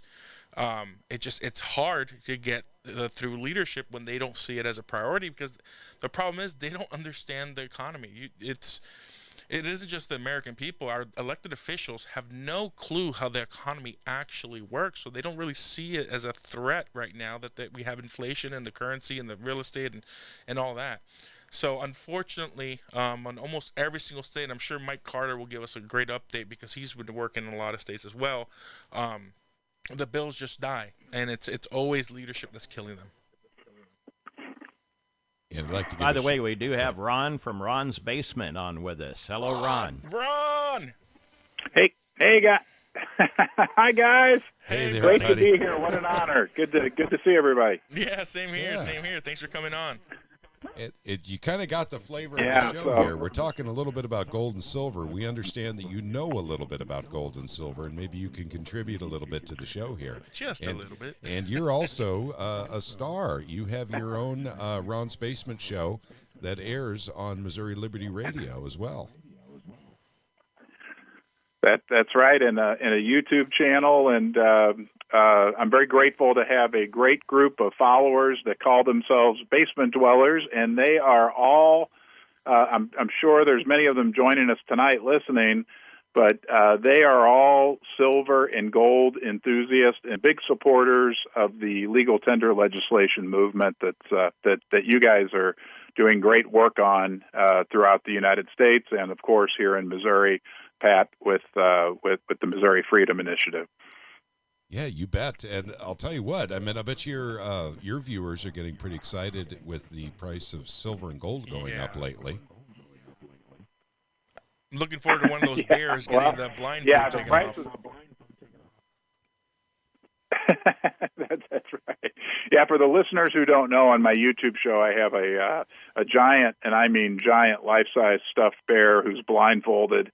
And the blindfold says 2,500, and his blindfold will come off when the gold price reaches $2,500. And the way that it's been moving lately, that could be sooner here as opposed to later. Yep, good deal. And of course, Smitty, the silver bear, he has a blindfold as well. What's the price on his blindfold? $85, and those are symbolic numbers. But what I really connect with my audience on my show is, and I heard some of the previous speakers, Dunnigan and Rob Keynes, both guys that I have a great deal of respect for and who I've learned a lot from over the years. But what the real message is that we're trying to convey to more and more people, right? Because we are just still a pretty small percentage of the overall population that understands what's really going on out there and how important it is for everyday average Americans who have just been tortured by inflation and loss in value in the U.S. dollar, how important it is in the tool that's provided and was provided by our founding fathers in the U.S. Constitution, the ability to use silver and gold to protect ourselves, protect our wealth. Yeah. No, absolutely. And I really appreciate your show, Ron. I'm super busy lobbying. So yesterday, Patrick's like, "Hey, check out Ron." I watched it, and I love how you go through the news and you start looking at why the price of silver is going up. You kind of do your own little technical analysis using the news and stories. So, you have a great channel. You have a great following. Yeah. People love you. And you're a great, positive guy, and your audience loves you as well. Well, well, thank you, Daniel, and I appreciate those nice words. I've in the last couple of weeks I've shifted a little bit because you can talk about inflation, you can talk about the Fed, you can talk about any myriad of reasons and things that affect the price, the value of silver and gold. But, at the end of the day, what it really comes down to is the fact that because of a number of the factors that I heard the previous callers go through, the national debt, amongst many other, those factors are in a lot of ways symptoms or noise. But at the end of the day, what's really going on is that the dollar is losing value, not in nominal terms necessarily, but in real terms, real value. Yes. And we don't have to look back any further than 1971, when Nixon, President Nixon temporarily took us off the gold standards. Temporary, it's been 50 years now, but 52. Nonetheless, No one's counting. since that time, 52 years. Thanks, Pat. I have a degree in accounting, so I round up and round down. But the reality is that since that occurred, the dollar has lost 98% of its value relative to gold. I mean, what does that tell us, right? I mean, inflation, money printing, however you want to talk about it, has just wreaked havoc on the U.S. dollar. But, and this is what really makes me mad at this, and I know this is not a show about wealth distribution or wealth disparity.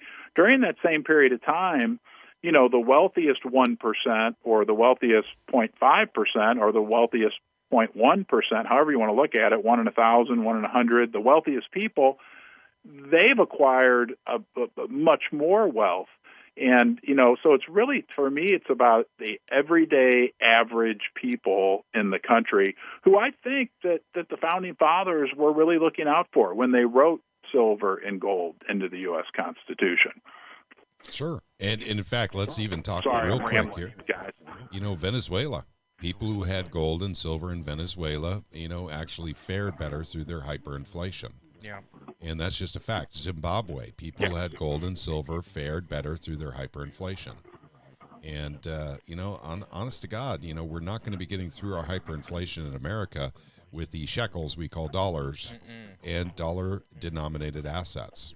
Absolutely. And so, once again, no one here is giving financial advice, but we do want to let people know, basically where investors are going, where all the extra liquidity in the system is sloshing around, where it used to go into real estate, it used to go into bonds, it used to go into stocks. It's all there now, but it's starting to come out into gold and silver. So I was curious about the mining stocks. Can you tell us a little bit about what's going on in that arena? Yeah, I have a keen interest in the mining stocks because I invest a lot of my own personal money into the mining stocks. I have a couple channel sponsors that are mining companies that I own big positions in. The mining stocks have started to perk up a little bit, but even with this little uptick that we've seen, look, I don't want to sound braggart, but I work for one of the big four accounting firms. I went to a top tier.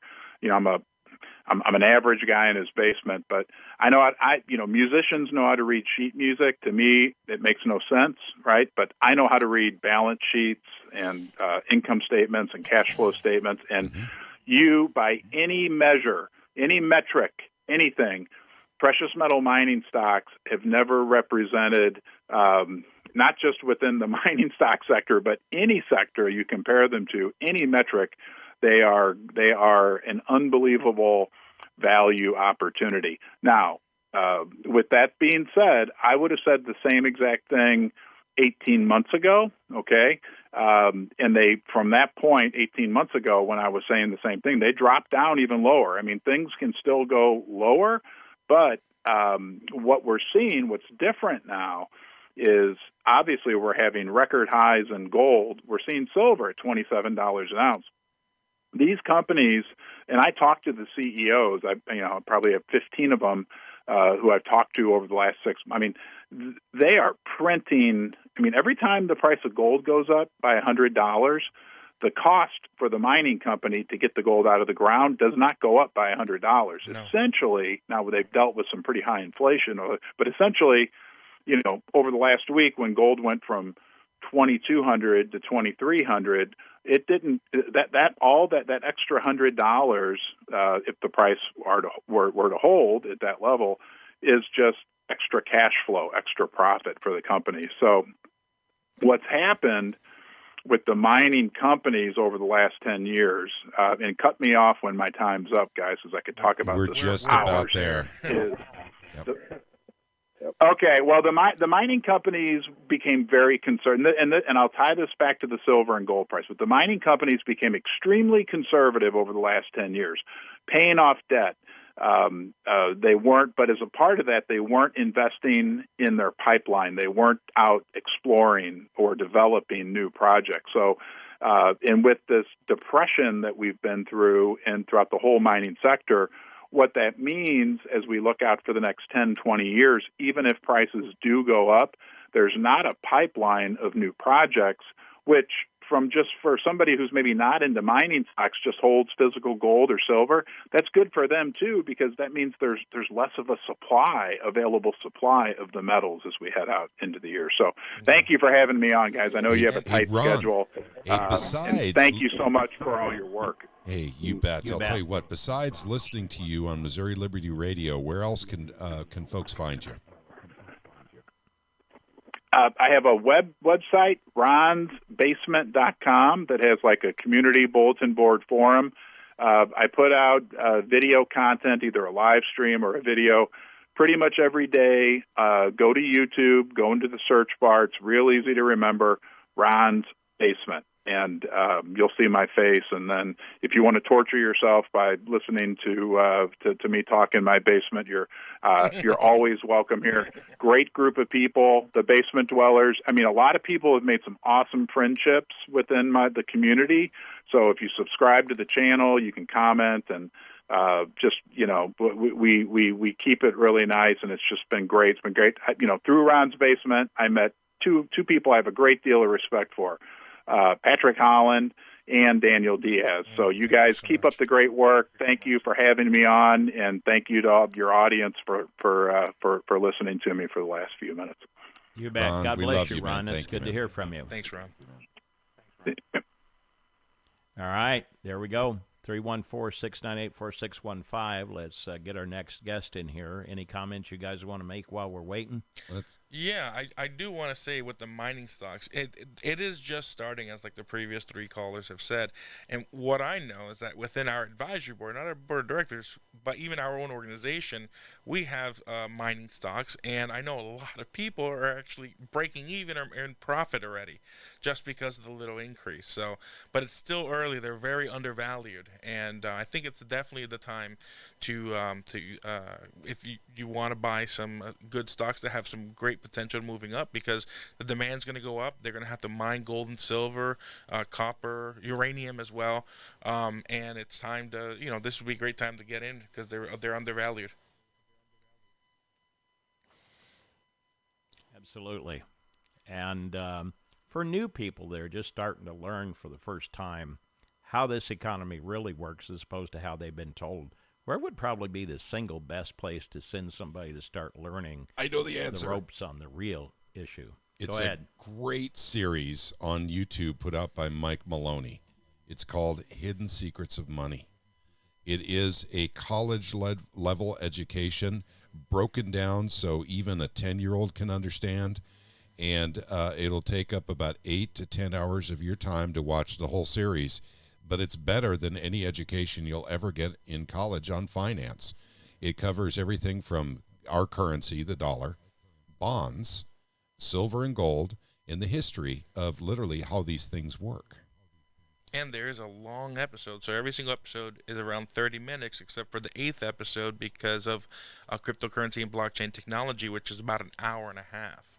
So I remember watching. Let me just share this series made a complete paradigm shift. I came into the physical sound money movement through Bitcoin, and when I watched that, I it's like the veil was lifted over my eyes and I understood everything, and it just got me very bullish on sound money. But when I was watching the first 7 episodes, I kept yelling. I'm like, well, Bitcoin does that too. Blockchain does that too. When are you going to talk about that? And he got to it in episode 8, which I was really excited about. But Mike Maloney, I mean, he is such a great resource. Goldsilver.com, and if you go to YouTube, type in "Hidden Secrets of Money," I absolutely recommend that you watch that. In fact, I think our next caller, it's required for any employee for Alpine Gold, I think even Goldbacks, and the UPMA, which Mark Hilton, when he calls in, he's also going to be speaking about, since they're all related to Goldbacks. It's a required course or series that every employee has to watch, because how important it is in informing people on the problems with the fiat economic system and the importance of sound money. Absolutely. So, yeah, that'll be interesting.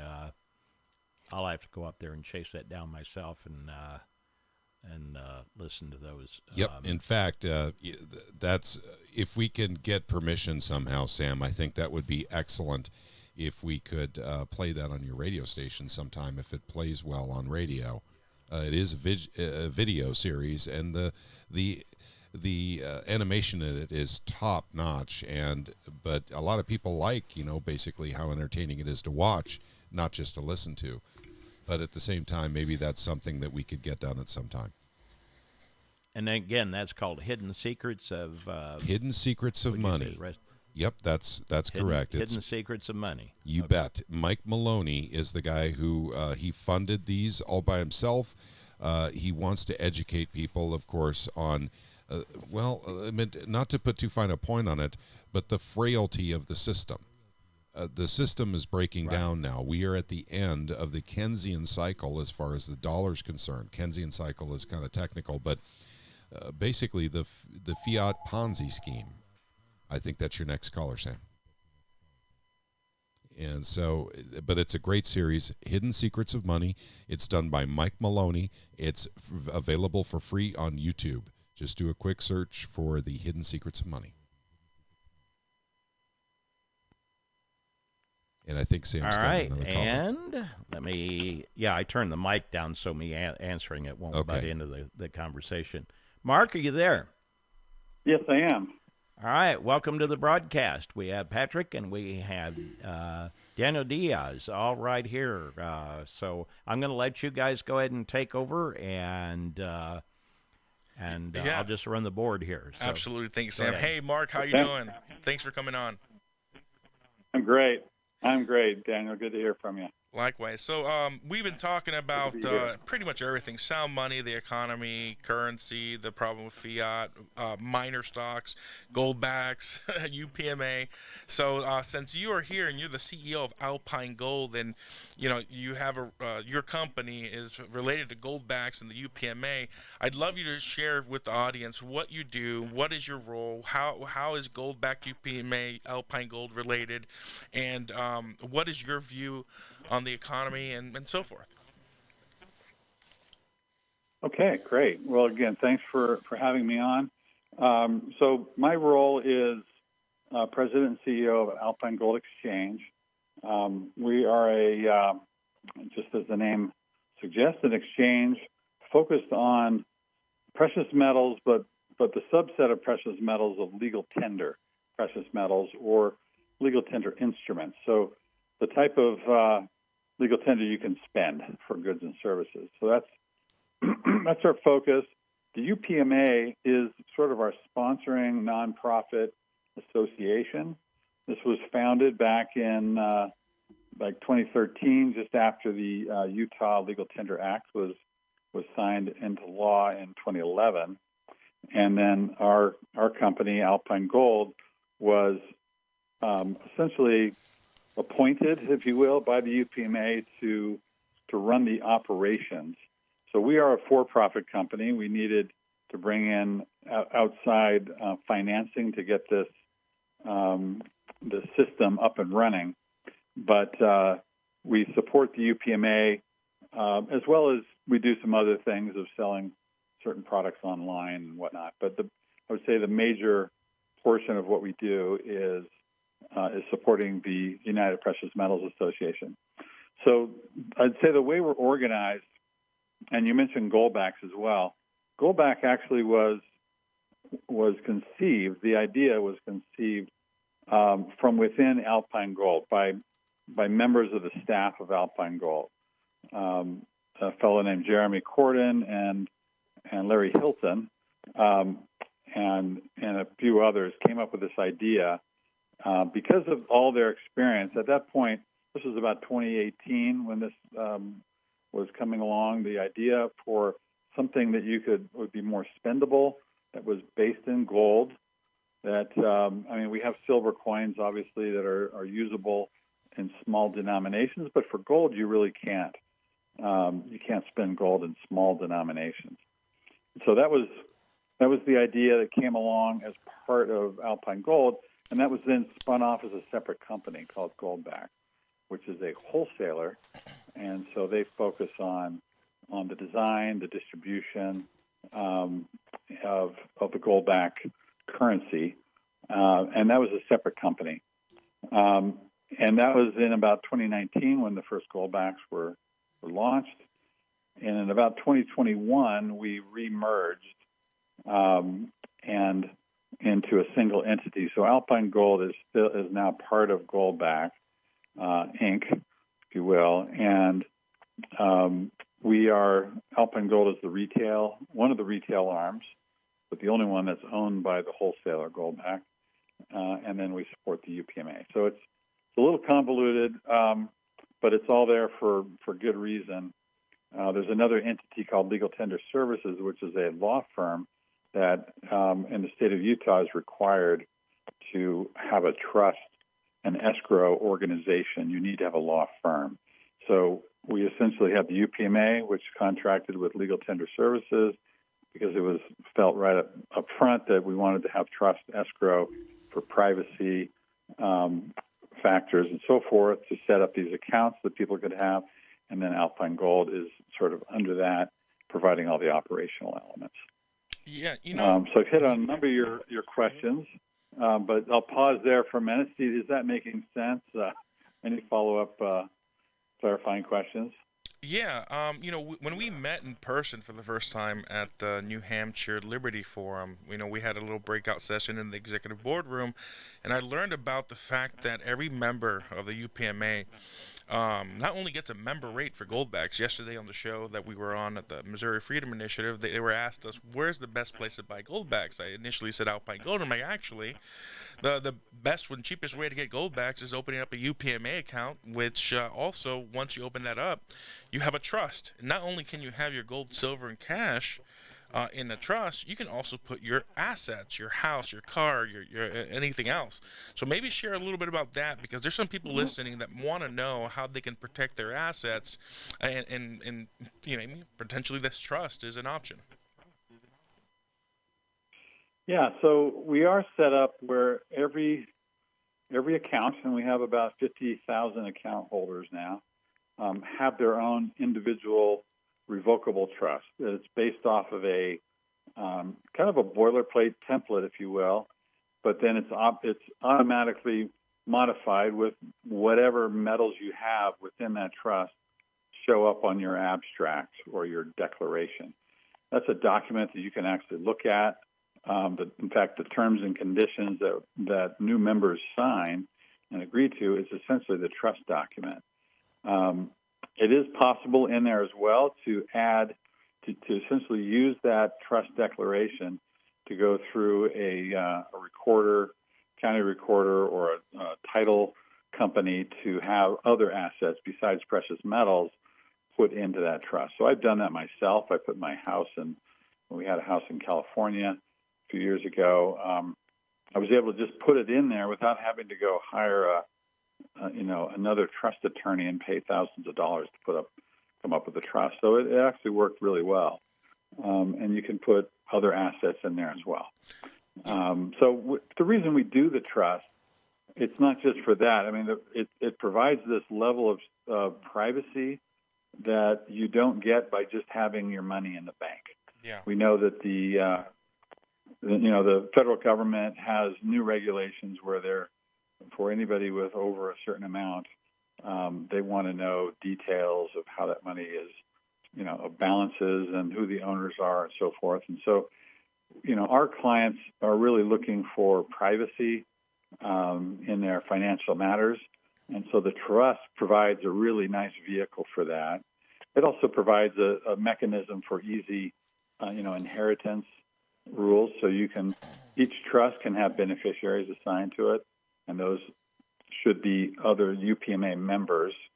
So typically somebody might open their own account, and then they'll open an account for their children and then attach it to their account so that if they were to pass, you can avoid probate, and we would automatically then distribute the funds from the parent trust into those of the dependents, whether they be children or other dependents that are set up. That's amazing. And I'm looking forward to taking advantage of that. I read the actual trust. I downloaded it. It's a well-written document, and it's well put together. Another thing, though, that you discussed in the executive boardroom there in New Hampshire was the relationship between the goldback being a specie legal tender instrument and how that correlates to U.S. gold eagles and silver eagles. To explain to the listeners a little bit about that, and maybe some of the tax advantages of using goldbacks versus, say, gold coins themselves in bullion? Yeah, so I think a lot of folks think of gold as gold, and normally it's something that you buy in the form of a bar or a round. You might put it in a vault, pay somebody to keep it for you for security, or you might put it in your, buried in your backyard, put it under your mattress, put it in your own personal vault or safe. The real focus for what we do is we're all about trying to get, and we've been doing this for over a decade, trying to get gold and silver to be spendable. And so in the United States, to have something that is, quote, spendable and not a barter transaction. So I'll describe those in a moment. But in order to do that, it's got to be a legal tender form or what they call a legal tender instrument. So a legal tender form, of course, would be, there's really only 5 types right now that the federal government recognizes. That is the U.S. minted silver dollar, gold dollar, and it's actually a 1 ounce $50 piece for gold, the gold eagle, and the gold buffalo. Both have the same denomination. And then there's also a platinum coin. And then in addition to that, of course, you have the U.S. Federal Reserve notes, which is a private company. It's not a federal government, but it's still, those notes are designated as legal tender, and then base coinage that works in that same system. So those are essentially the five things. But if you were using barter transactions, let's say you and I were just trading something, and I said I've got a car and I'm going to trade it for who knows, bunch Michael of Jordan clothes, collectible right? rookie card. Okay, yeah. So whatever collectibles you're into, right? We could come to some agreement. Hey, you give me that car, and I'll give you X number of these collectible items. That's a barter transaction, and you legally are supposed to report that and say what was the U.S. federal note amount that you spent to acquire that car, and then it has to be reappraised for the thing that you traded it for. If it's a higher number, and you've got to use, it's a real pain, right? You've got to come up with some believable basis for coming up with that value. If there's a difference, then so let's say it was $10,000. So using a $10,000 valuation for the car. Yeah, and then I trade it for something that's $20,000 later. Cars may be a bad example because it's cars tend to go down in value. But let's use actually a gold bar. Okay. Maybe it's a 10-ounce bar. That would be worth about $10,000. And I hold that for a while, and then several years later, I decide to trade it for a car. and that car might be selling at $20,000 US. So now I've gotten a $10,000 gain when you measure it in US dollars, US federal notes, we'll say. So I now owe the IRS a $10,000 capital gains tax. And how is that which, different? With depending on your own income, could be substantial, just because you held gold. Now that's barter. But if you actually took gold coins, say you had 5 gold coins, and I guess my example wasn't good. A 10-ounce bar would have been worth about 20 to start with. But anyway, you get the idea. Yeah. If it goes up. So let's say I've got 5 gold coins, or let's say 10 gold coins. So it's the same amount. 10 ounces is the same as the 10-ounce bar. If that goes up in value, and I use that metal, those coins, legal tender, to deliver to the seller, there is no capital gains because I've now just spent legal tender, which is recognized by the U.S. government. So there's no taxes in that sort of transaction. So that's really why we focus on legal tender. Now, of course, if you convert it from one to another, say I do sell that back for U.S. federal notes, and then I use those notes to buy the car, that would be recognized as a capital gain transaction. So we're all about trying to avoid unnecessary taxes, and it we call that an inflation tax. If you're taking your legal tender metal coin, whether it be platinum, gold, or silver, and then you buy it with U.S. dollars, and then you sell it for U.S. dollars. Gold really has proven that it maintains its purchasing power over time. So you really haven't increased your net worth in real terms, but you're hit with this tax because the thing that you're measuring it against, the U.S. federal note, has gone down in value during that time. And so it's a bit of an irony that those taxes are in place, but we're trying to, and some of the things that I know that you're working on and others are working on across the nation is to change some of that, at least at the state level, to avoid capital gains taxes on precious metals. But right now, by using U.S. federal legal tender, we're able to avoid federal taxes, federal capital gains taxes. Now, when it comes to goldback, you say, well, that's so. I'm sorry, I'll pause there and then I'll get to the goldback. Yeah, what was your? That was going to be my next question. How does that relate to goldbacks as a legal tender instrument versus the actual legal tender gold coin? Exactly. So there's a definition in the UCC, which is the Uniform Commercial Code, which has been adopted by all 50 states, saying that if you have an item that can be converted to legal tender, and this is really kind of put in place for like coupons and things like that, but it also works for something like goldback. Mm-hmm. If I can convert that through a fixed rate to something that's legal tender, then it can be considered a legal tender instrument and could be traded and used in transactions. So in the case of goldbacks, that can be, and the UPMA authorizes this, they'll allow the goldback to be exchanged for gold eagles or even silver eagles. And so because that is in place and there's a fixed exchange rate for that, then it can be a legal tender instrument, and therefore it will benefit, the goldback currency will benefit from all of the protection of these legal tender laws as it being defined as a non-barter transaction. So that's an important element of the goldback for it to be a true currency and not to be subject to capital gains taxes. Gotcha. Well, hey, Mark, we got about 2 minutes left before our next caller is supposed to call in, and it's actually going to be Drew Carey from Gold ATMs as an exciting partnership with Goldbacks, getting people to get Goldbacks in their hands through the Gold ATM system. But before you get off, share with everybody how they can find Alpine Gold, how can they open up a UPMA account, and yeah. Yeah, sure. So just go to alpinegold.com and click on the sign up button.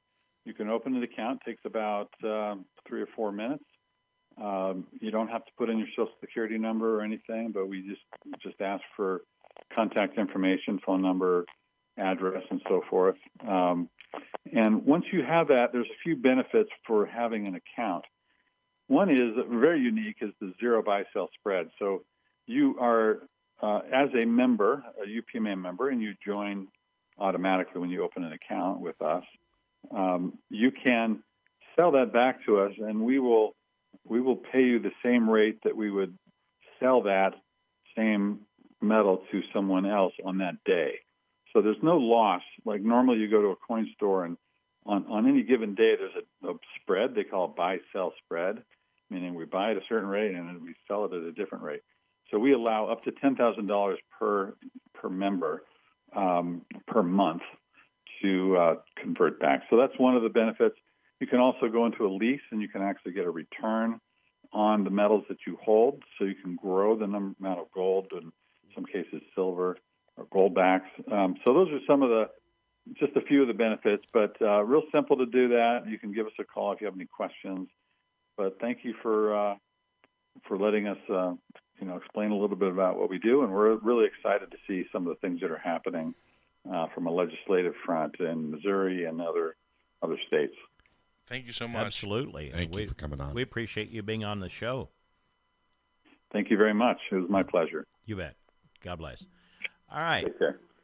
314-698-4615. All right, we just cleared that call. So who will we have next?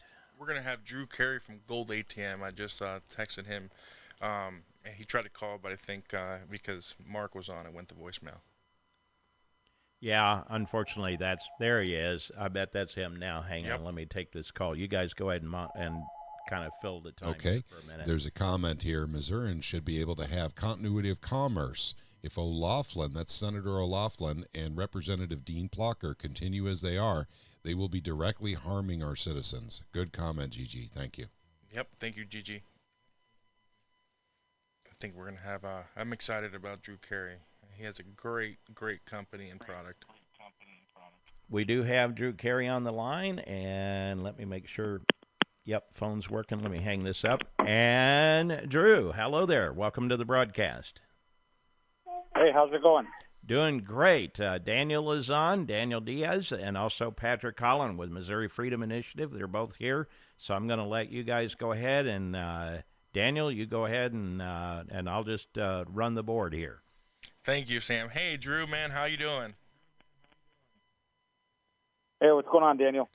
Hey, nothing, man. We've just been on the show. We've been talking about everything concerning sound money, the economy, and so forth. And we just had Mark Hilton from Alpine Gold, UPMA, and Goldbacks on the phone. And I think it's great that you come right after because you have an amazing company, an amazing product that I think is going to get Goldbacks in the hands of hopefully everybody in the world. Maybe tell us a little bit about your background, how you got into gold ATMs. I think that's an interesting transition, similar to me going from being a Bitcoin miner to a sound money physical advocate. And let people know how they can get some Goldbacks. Hey, how's it going, Daniel? Thanks for the intro. We basically got into the gold ATM industry actually kind of just by pure accident. Our pedigree is Bitcoin, and our company, we started the Bitcoin ATM industry, and essentially what we did was we created the first Bitcoin ATM and kind of gave birth to this industry that went from zero to, roughly 35,000 sound money Bitcoin ATMs worldwide. And so, we saw the Goldback about a year ago, and it was just a very cool product. Ultimately, it kind of like really was perplexing. Almost felt like something a little bit more palatable to the average person, which kind of really, I think, got, kind of hit, struck a nerve for us just because, Bitcoin ATMs serve up average people. They make Bitcoin easy. Yeah. And so for us, Goldbacks kind of did a very similar thing. They made gold easy. You know, gold bars, gold coins don't always translate well to the average person. Maybe some of the people listening on this call have no trouble with gold bars, gold coins, or other forms of bullion. But you know, I think that you know, gold hasn't really been, you know, monetized in quite some time. It hasn't been really a money in quite some time, at least to the mainstream. Yeah. And Goldbacks, I think, really focused in on that. And the goal was like, hey, could we make this dispense from our same ATMs? And that's kind of like the journey that we embarked on. And we were able to do that. It took some trial and error, some adjustments, but we had about 10 plus years of, you know, really deep software expertise on, you know, sound money and Bitcoin from the Bitcoin ATM industry. And we applied a lot of that existing accumulated knowledge to creating a gold ATM that would dispense Goldbacks. And we launched in December in Utah with 5 ATMs, and we've since expanded to about 11 more gold ATMs in Nevada. So, you know, here we are today, and the activity's been very encouraging to see, and, you know, we're super excited for the future. So, you know, I'll just leave it there, and, you know, happy to elaborate on wherever you want to go. Yeah, so you said you have 16 ATMs. That isn't where you're planning on stopping, right? What's your goal, let's say, in the next year? How many gold ATMs do you plan on rolling out? Well, you know, this year is, I want to say, slow and steady. You know, this became this kind of, you know, it's like a side hobby to the Bitcoin ATM, bread and butter core business that we have. But it's been quickly picking up. So, you know, we're getting more serious about it. We're investing more resources towards it. We have some very big partners that we're excited to announce in the coming months. You know, I guess, you know, if we can get to, you know, 100-something Bitcoin ATMs this year, that would be a great goal for the first year. To give a comparison, the Bitcoin ATM industry did less than that its first year. Oh, wow. So, you know, this is a very new thing. And, you know, I think it's about getting it right. It's about making sure that the customers are satisfied. The user experience is solid. We don't want to put this out and, you know, it to be a complete horrible experience that would make not just the gold ATM look like a bad thing, but also potentially rub off the wrong way on an amazing product like the Goldback. So that's, you know, we have ambitious goals. We can quickly scale beyond that. We know how to. I would say we're one of the very few people in the world that probably could scale to thousands of ATMs pretty quickly, but there's plenty of things to do on the software side. There's plenty of things to do on the distribution side. There's plenty of things to do on even just the Goldback product itself. Like we're working closely with our partners, Goldback, Valorum, et cetera, to refine the product and make it even better for distribution through an ATM format. Yeah, you know, and I visited your headquarters down there in Miami, and I was surprised to see that you actually get every single Goldback, spread it out on a table, and spray an anti-static spray on it, because I've been ordering some Goldbacks, and they're really sticky. And how much time does that take, man? Because it was a sight to see. It's not something that's fun to do, but it's something that, you know, it's, you know, we hired one of the, you know, we noticed the same issue. It causes rejects more through the machines. We hired one of the foremost authorities in anti-static testing to test the bills, test the ATMs for static electricity charging. We've come up with a method to discharge the static electricity completely from the Goldbacks. We apply that method before, you know, we load the Goldback. So when you get a Goldback from a gold ATM, it's actually the only gold backs that actually have no static electricity whatsoever on them. So they actually count very nicely in your hand. When customers get them, I think they're pleasantly surprised by how nice they feel to count. And, pretty soon that same process is going to be implemented at the manufacturing level sometime this year. So everybody who buys Goldbacks will benefit from that research that we spearheaded.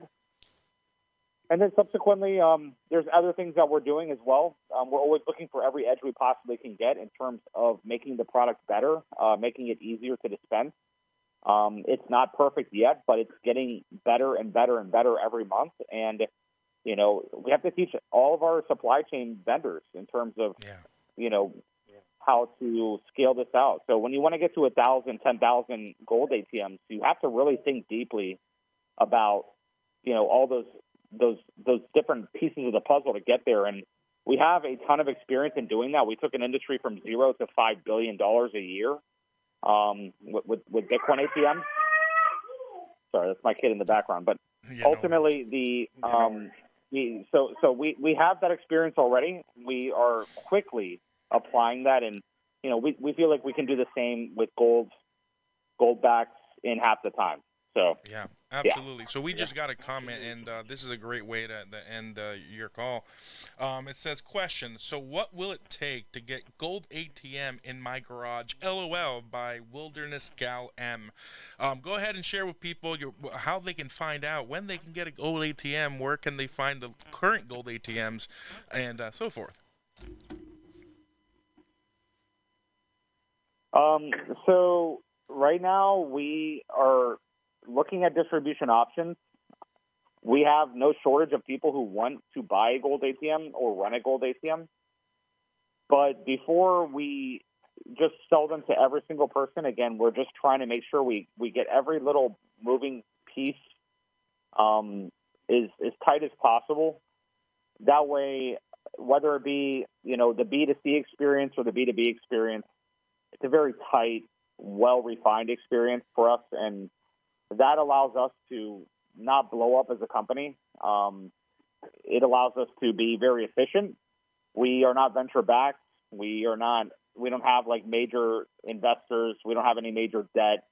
We've been bootstrapped pretty much since the early Bitcoin days, and we are trying to maintain control. That way, we can always deliver the best possible experience. In order to do that, you have to think long term, and in order to think long term, you have to make sure you don't have unnecessary pressures that would deviate your focus. So, in terms of people who want to run a Bitcoin ATM, there will be an option one day. I can't really comment on when that is, but we're looking at all sorts of distribution options. We have partners both big and small, people that want to buy 1,000 ATMs and people that want to buy just one. So it's about making sure we get the experience right. And for now, we are not distributing at the moment, but one day we will, certainly. And what website can they go to get on that waiting list and learn and find where the current ATMs are? You can check out goldatm.com. You can fill out the form there if you're interested in running a gold ATM or hosting a gold ATM. If you don't get an immediate response, don't worry. We have your email. We have your contact. We will reach out when the time is right. You can also check us out on social media. We're pretty active on Twitter, Instagram, TikTok, LinkedIn, wherever, whatever your soup du jour is. We're all over the place. Apologies if we post something that might be inappropriate, but we like to have some fun on Twitter every once in a while. Yeah, absolutely. Well, thank you so much, Drew. I'm definitely looking forward to getting an ATM for Citizen Sound Money. But, hey, you have a great night, and thank you for coming on, man. Hey, thanks for having us. We really appreciate it. And, hopefully we can bring a gold ATM to a convenience store, gas station, grocery store near everybody that's listening to this call one day. That's the goal, is to get Sound Money out to as many people as possible. And at Gold ATM, our mission is to essentially serve parts of the market with gold, physical gold, that have never been served before properly. Many of our customers buy $20, $40, $50, $60 of gold. Some people are coming every week to buy. People are dollar cost averaging into physical gold just because they know they can go down the street and buy gold every week or every paycheck. This is a pretty big game changer. Yeah. And we're looking forward to expanding that and getting just 20, 30, 40, 50 bucks of gold into the average person's hands who just didn't have it before. Now they don't have to buy a savings bond. They can actually put their hard-earned money and time into gold and feel confident that they're putting it into a metal of antiquity that's just been around for thousands of years and highly reliable. So thank you for allowing us to come on, and really appreciate all that you guys are doing over in Missouri. Godspeed. You bet. Same to you. Thank you. Absolutely. And I would use that. I would use that ATM. I have already. It's a great product. I wonder what happened if one of those were stuck in Washington, D.C. Ooh. Yeah, right? I think the senators and reps would be all over that machine. Well, let me tell you, I know that they're having a hard time keeping those gold ATMs stocked. They sell out, and then they print out a receipt redemption. If you put cash in, they're out. They go to another ATM, and then that one's out, and they have to go to the next ATM. So they're selling out of gold backs real quick in Missouri, Nevada, and Utah. Do they have any in Oklahoma? Nothing. It's just those two states right now. So Wyoming doesn't even have them. No, not Wyoming. The state that's got, historically high use for goldbacks. Yes, exactly, yeah. Do I think we have our next caller? I think we Yes, we do. We have Mike Carter, who, let me hang the phone up here so it'll connect. Hello, Mike. Welcome to the broadcast. Great to be here. Thanks for inviting me. Hey there, Absolutely. Mike. We have Daniel Diaz and Patrick Holland. So, Daniel, I'm going to turn it over to you. Absolutely. Well, I think this is a great way to end our guests. We have one more coming in. We started off with the Sound Money Act and what we're doing across the state, including here in Missouri.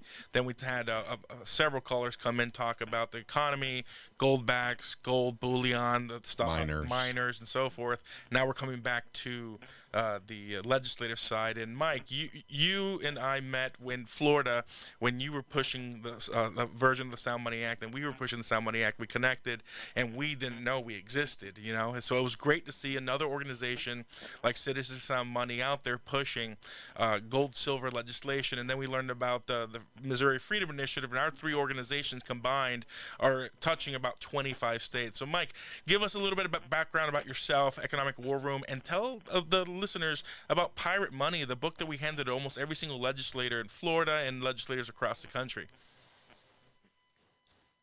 Sure, absolutely. Well, first of all, congratulations to Missouri. You still have legislation in the works there. I think you got 2 or 3 bills. You're narrowing it down to one.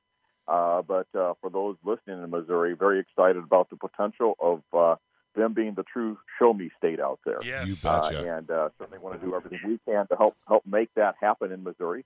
A big part of that will be your listening audience there, making sure that their legislators understand this, understanding that it's important to them, and getting the word out. We're trying to create tools to make that easy for legislators to understand, but also for constituents to read and say, I'm going to make sure that I'm going to call my legislator or my treasurer and say, I need this in my state. A little bit of background on us. We have a show, Economic War Room, on Blaze TV with Kevin Freeman. Kevin Freeman is the host. Kevin is the expert on economic warfare. He's debriefed all the 3 other agencies on this and really has had a passion for gold and following what's going on in economics since he was a little boy, and has written a book called Pirate Money, Discovering the Founder's Hidden Plan for Economic Justice and Defeating the Great Reset, that we put out in record time this summer. He literally sat down, wrote this in less than a couple weeks, and it is kind of the dictionary for what transactional gold is, how it works, why it's constitutional, how the technology is there to make this happen today. And we've seen bipartisan support in Texas here, where I live right now. We've seen Democrats and Republicans get behind this. Dr. Ben Carson's read the book and given us a great, let me just read it here. Pirate Money provides insight for those who want to participate in the protection of their financial future. We've got Dr. Naomi Wolf on the other side, a surprising, readable, and important book which explains to the layperson how dangerous CBDCs are and reveals innovative solutions. And Daniel, what your team's been working on, this is for Sound Money, and Patrick, what you've been doing to get the awareness out there, is exactly what needs to happen to get this in place. And the technology is out there today. I'm sure you've covered it in Article 1, Section 10 and all that out there. But it's out there, and now is the time to make this happen. It's absolutely amazing to me. Our founders put this in the Constitution for such a time as this under Article 1, Section 10. One more thing, just background on us, for your audience out there, if they're interested in this type of information, we have a show on Blaze TV, Economic War Room, where we built a war room for Main Street America. We saw that citizens weren't getting their voice heard anymore. It was sovereign wealth nations and crony capitalists and so forth. We said, everybody else has a war room except Main Street America. So let's create that for them, help them understand what's going on geopolitically, what are the threats out there, and then give them the information to where they can develop the right financial game plan for themselves. And we don't provide specific investment advice. Kevin Freeman is a CFA and certainly trained in that area. But we work with financial advisors then to train them on how to invest money, develop those game plans, and help people weaponize their money around liberty, security, and Judeo-Christian values as opposed to a lot of this ESG stuff out there. So that's kind of a 4-minute probably elevator speech out there. Hope I didn't use up all my time. Go ahead and ask some questions from there. Well, you're good. Go ahead. You hail from Texas, don't you? Yes. Yes, well, that's a big state. And they've got something else that's big there. They got a big depository, don't they? Oh, dude, they do. You want to talk about that? They do. We are silver and gold depository. We are the one state with a bullion depository, and I've been down there, visited it. It is, I think they have different levels. This is like the highest level up, level 3 vault. You can drive a semi-truck at 80 mile per hour through the front gate, and it's not going to get through. We're down there. I pulled out a bullion bar. Well, it weighed about 27 pounds. It was just 3 or 4 months ago, and it was worth $800,000 at the time. I think it's worth close to $1 million now. But this depository is built to where citizens in Texas or even other states, we've had other states and treasurers reach and say, hey, we're going to use your bullion depository for now in Texas. And then as we get the transaction on these other pieces going, we might build our own someday or use a Brinks or something like that. But because Texas has one built, they thought that was a natural fit. We thought certainly in Texas that we were going to be first to pass this thing, and we came very close. We were on the floor vote, 20 votes away, and then they decided to impeach our attorney general, and the speaker had a little conflict himself as he was speaking, and they shut the thing down early, and we missed it. But we will be there for next session. Our next session doesn't start till next year, though, and Missouri has it now. And I just want to encourage your listeners to take this serious and figure out how to make it happen in this legislative session as we can, because whatever state does it is going to have a great opportunity to potentially be the gold capital of the world, and there's all kinds of economic benefits that can come from that. Absolutely. And, that gold transactional bill is what got me involved with, lobbying for this movement and how I got my position as legislative director at Citizens for Sound Money. Go ahead and share a little bit, because even in last year, it seemed like leadership in Texas didn't have the political will to push it through. And it seems like myself, Patrick Holland, and you and Kevin Freeman have been getting roadblocks from leadership. So maybe share a little bit of the war stories this past year and some of the challenges so that our listeners know, what's going on and why in 25 states this bill keeps dying. Yeah, well, I think part of it is lack of understanding, and we are working on, this is big legislation. I mean, we've been doing this the way we've been doing it for, a long time now. We've been off the gold standard since 1971. We've seen the dollar lose 90% of its value. And while many citizens are at home, I'm concerned about this, but I hear about this idea, I'm like, wow, this really makes sense.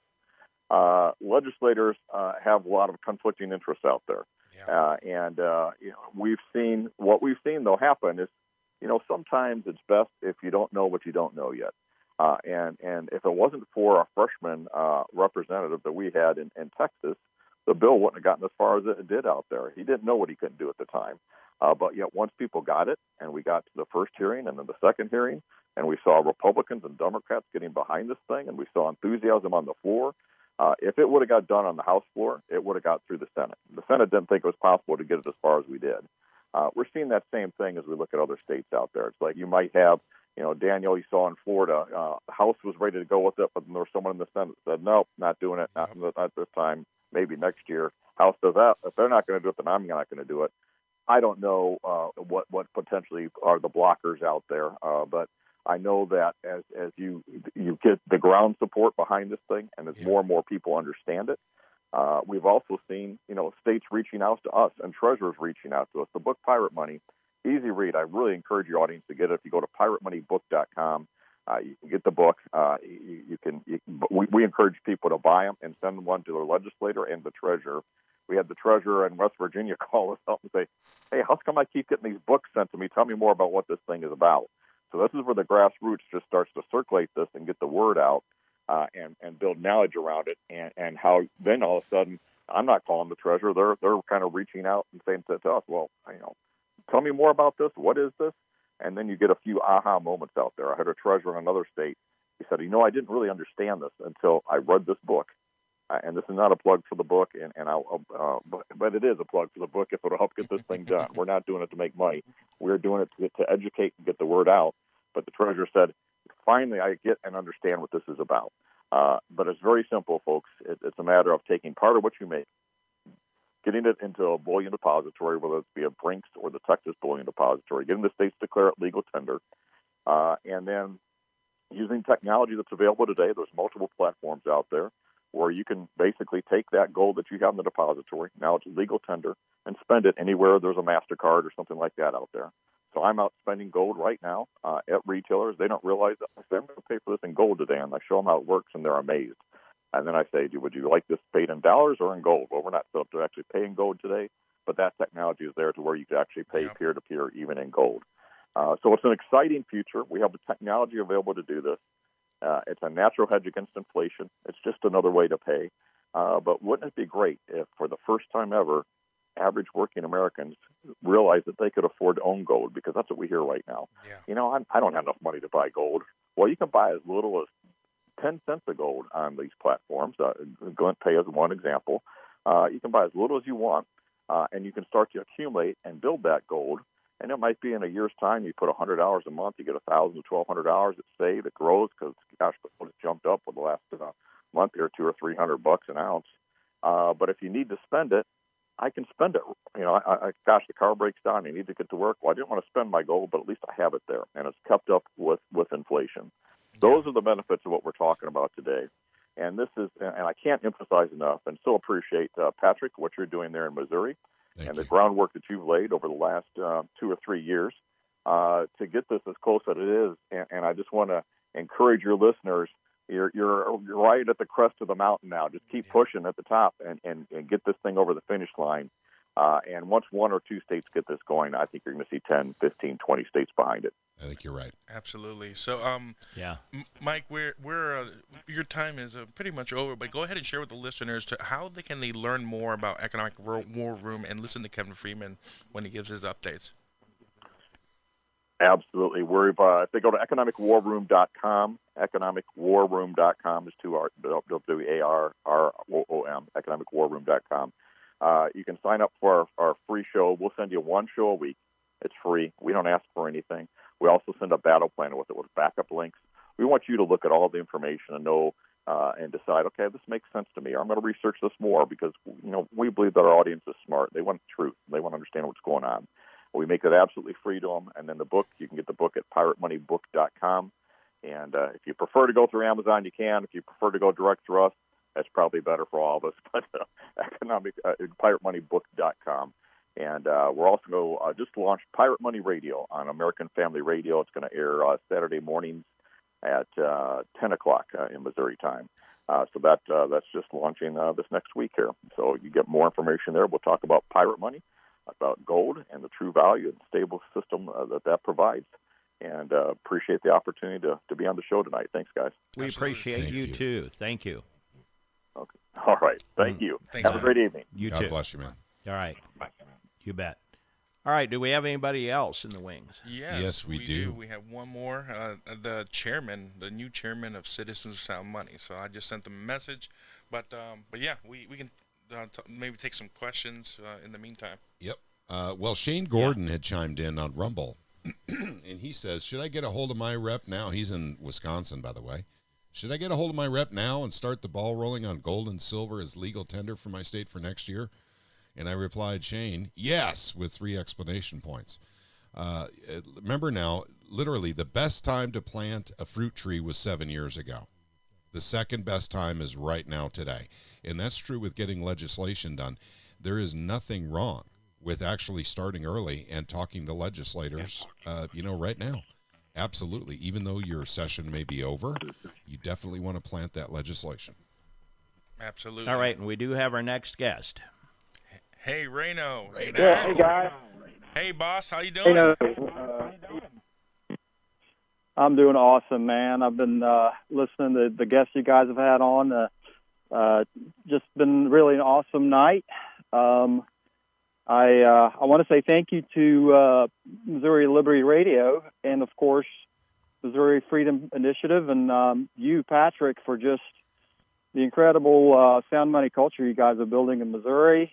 I want to say to Missouri, you guys have yourselves a class, an awesome citizen that represents sound money, and I wish every state had people so dedicated. So, Patrick, just want to say thank you to you, and then, of course, you, Daniel, just for being an incredible representative for C4SM.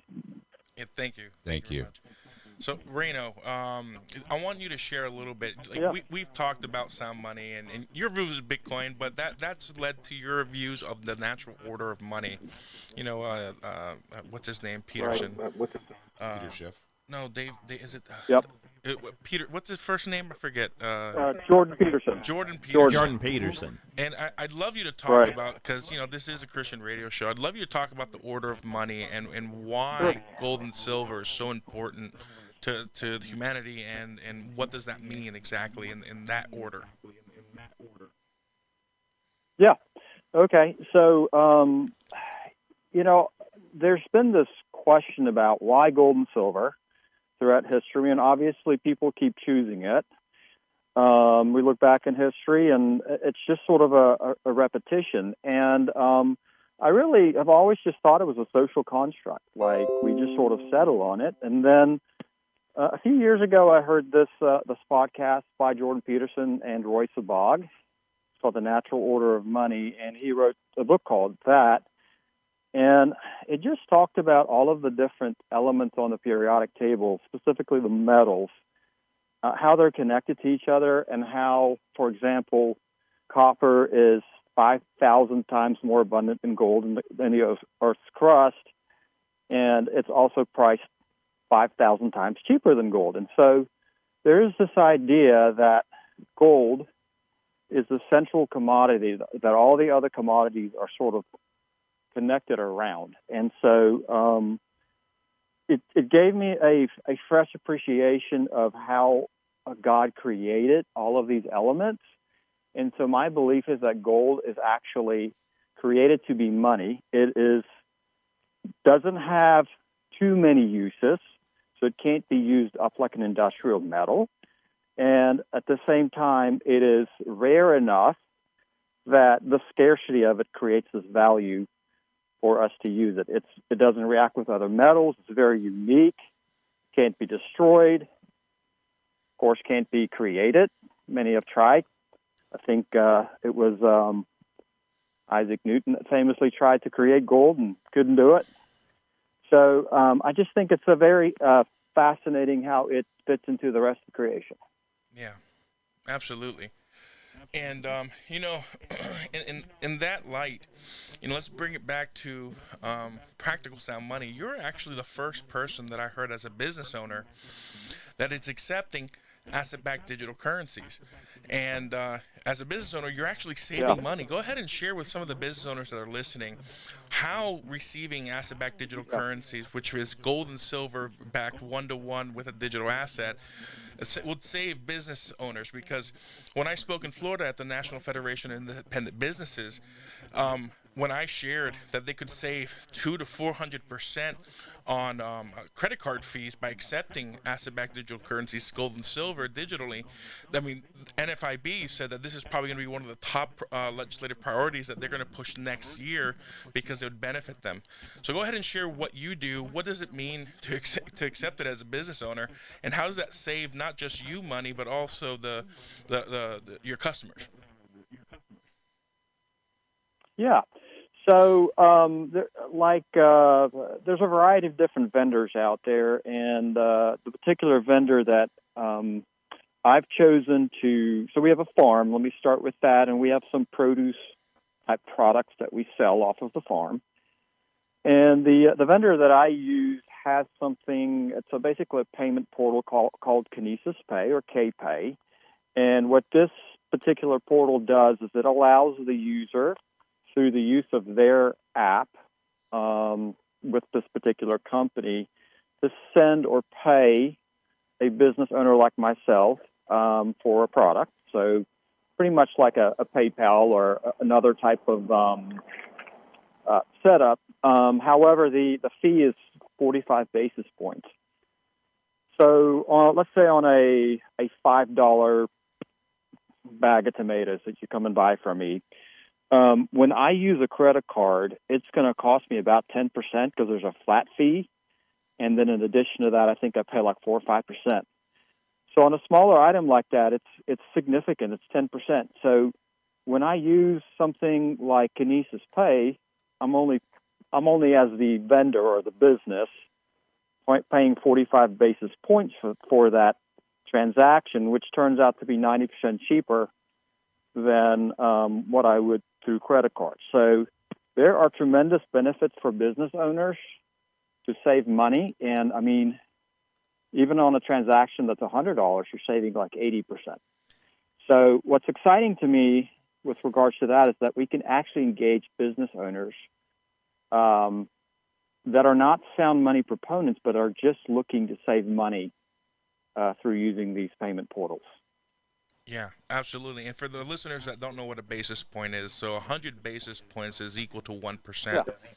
So 45 basis points would be 0.45% for a transaction to purchase, let's say, tomatoes, versus a credit card, which is going to charge anywhere from 200 basis points or 2% up to 4% plus maybe 39 cents on top. So, for example, when I was speaking at NFIB, they were sharing a story that in Tallahassee, Florida, there is a business owner who is paying more in credit card transaction fees than his 10,000 square foot retail business for rent. And it's killing business owners. It is taking so much money. So this is an absolute amazing solution for business owners who are receiving real money that is going to preserve their wealth and their profits. So yeah, no, I totally agree with that. And I think business owners just need to be made aware. And so that is part of our mandate. So part of my strategy with this particular business application is to also solve the back end for business people. I mean, the first thing I hear from an owner, for example, or their CFO is, how do you handle the books on the back end of this? And so we've actually strategically come up with a solution for that. I mean, these transactions are all processed, and then we have a way of integrating them into QuickBooks, which is really important so that we're compliant on taxes and everything is properly handled. Yeah, I've got to mention something here, Reno, real quick. While you've been speaking, the spot price for gold and silver have been going up, so you just keep on talking, sir. I like it.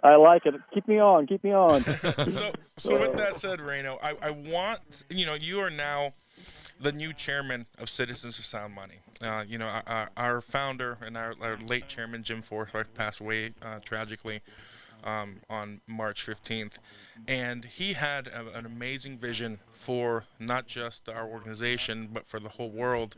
As the new chairman, what is your vision, and how do you plan on carrying his torch and his legacy forward for not just Citizens for Sound Money, but for the whole country? Yeah. So I met Jim during the Silver Squeeze 3 years ago, right before we started Citizens for Sound Money, and I actually explained my business vision for Sound Money to him, and he said, well, you need to join me in this nonprofit I'm starting. And so I learned a tremendous amount from Jim in the last 3 years. It was really heartbreaking to lose him. But throughout this process, we've sort of developed an excellent advisory board, and then also a board which, is filled with just tremendous quality of persons and individuals from a wide variety of walks of life. And so I think the first and most important thing is to have a great team. We have, of course, you, Daniel, which is phenomenal. You've done a great job as executive director, and very thankful for you. And I really feel that the Lord has given us a mandate as an organization to change the world. So it's no small task, and it's a very serious vision that we have in order to create opportunities for people for sound money. So practically speaking, what that means is what we're doing here right now, which is to partner with states, partner with other organizations to create legislation, because legislation allows us to normalize or foster adoption for a particular state like Missouri. And so very important that we have resources that we can put towards states like this in order to get legislation passed. So that's one part of it. Another part of it is just education. So like in general with the population, where we either create communities or programs. I mean, we have a variety of different sound money initiatives that we're just rolling out that are sort of educational tools. We're in the process of working on a TV show, which will also tell the story of sound money in a very personalized fashion. So I think the first part is legislation, and then the second part is really education and finding a variety of different ways to spread awareness and then adoption, because I think once people understand sound money, they will tend to agree with it and adopt it. Absolutely. And then the third part is, Well, go ahead, third part. You guys there? Yeah. So the third part is really it's sort of like the obvious thing that it takes for us to execute these two goals, and that's finances or fundraising. And so I feel like that's probably our third mandate, and that is to find ways to creatively raise funds, whether it's through membership or being a service to some of the vendors that are providing these products and services. And so we're very excited about continuing to build those relationships in order to help us fundraise. And then traditional fundraising as well. So certainly would love for anybody listening who feel moved towards giving money towards us to go to our website. And there's a variety of ways that you can contribute to our cause. Absolutely. And the website is citizens, the number 4, soundmoney.org. Citizens, the number 4, soundmoney.org. I usually want to mention that part of the education, we had Rob Keens on the show, and I shared with the audience that we actually invested in a movie that's currently in the Boston Film Festival. Got through the first showing, I think yesterday. I had in the prime time spot showing in the Boston Film Festival, which only the movies that have the highest quality get to that stage.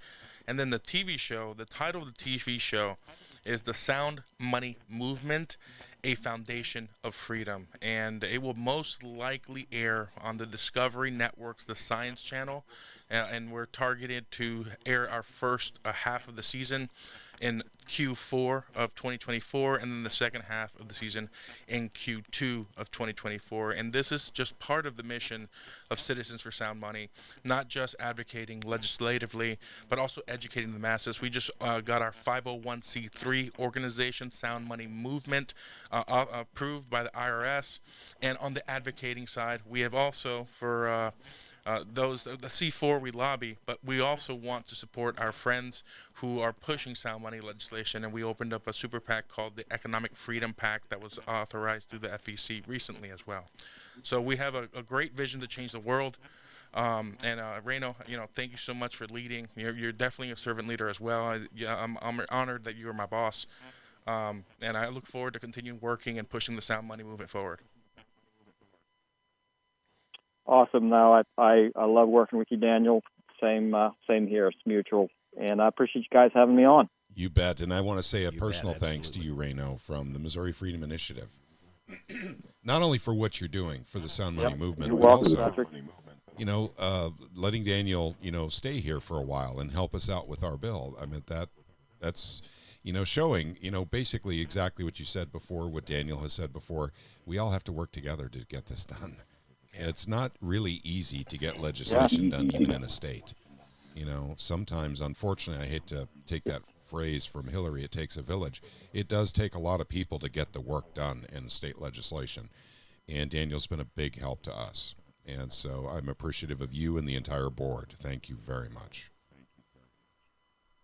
Great. Well, listen, that's why we exist. And so we're feeling like we're fulfilling our purpose, and we're part of your team. So thank you. Thank you, Reno. All right, guys. Have a good night. You bet. Too. Thank God you. bless you, Bye-bye. man. Thank you for coming on. All right, and that completes the calls, I guess, from all of our guests that we were going to have on. So we got a few people out there, and the one that's been waiting very patiently through most of the show. Mike, are you on Team Talk there from South Carolina? He was. I'm not sure he is anymore. I think he left a little while ago. Okay. All right, then. We'll just open the phone and take calls for the rest of it. We don't have a whole lot of time, but 314-698-4615, 314-698-4615. Press 1, and we'll take your call. Any of you want to call in, you have any questions for Daniel Diaz or Patrick Holland? Daniel's our special guest tonight with Citizens for Sound Money. So if you have any questions, get them in here now. Don't wait until I'm like 4 minutes out from the end of the show. It's just now 8:45 Central Time, so we have 15 minutes to get any questions in here that you might have.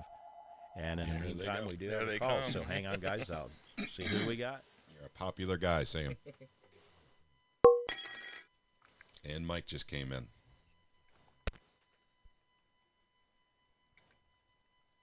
Okay. I want to say, while Sam is potted down right now, that I want to say something about all the gentlemen that came on this evening to speak to all of us. I mean, not only incredible brains, but hard workers, all working towards the same goal, sound money.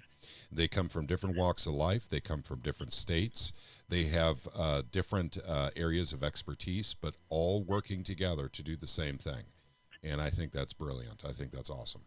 Yeah, and Sam, Mike absolutely. Just and who do we have now? We got another call. So, okay. Hello there. Can you hear me? I can, yes. All right. And what'd you say your name is? My name's Dean Malone. I'm on the advisory board for Citizens for Sound Money with Daniel and Reno and Company. There you go. Absolutely. Well, I'll tell you what. Let's let Daniel take it away, and good to have you tonight. Hey, Dean. How you doing? Thank you. Thanks for calling in. I'm great. You bet.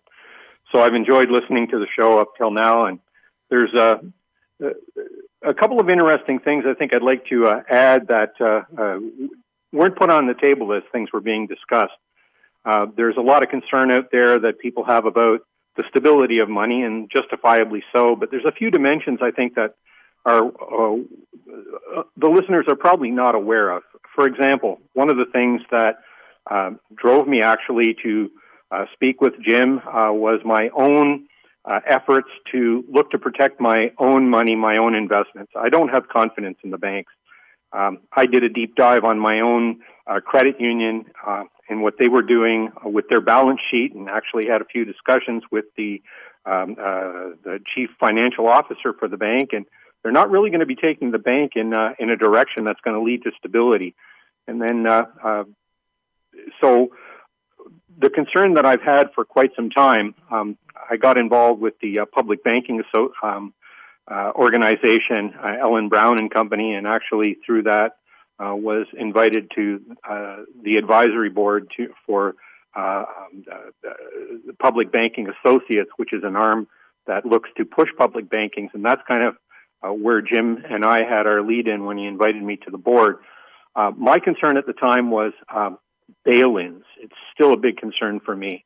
most people probably don't know what a bail-in is, but over the last 30 years, every country on earth has passed legislation that allows a bank that in a financial distress situation, they can actually seize their depositors' money.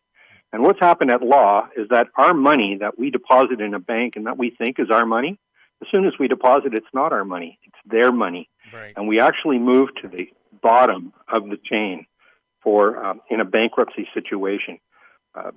The people that have taken these incredible derivatives contracts against a bank are actually higher in the food chain for collecting the money than we are, the actual depositors that are behind it. And if you want to see bail-ins in action, you need look no further than the island of Cyprus in Europe that had an actual bail-in the 2008 economic downturn, where the citizens of Cyprus, their banks gave their depositors a 30% haircut. They lost 30% of their money. And the rationale that was presented to them was, would you rather have 70% or would you rather have the bank go bankrupt and you get nothing? Well, this is what's on the board for all of us. And to that end, one of my key strategies, and I know it's Daniel's as well, was to, I have a fair amount of physical silver bullion, but I was concerned if I had to leave the country, would I be walking out of the country with 200 pounds of silver? It'd be pretty tough challenge to deal with. So I actually moved my money into Kinesis.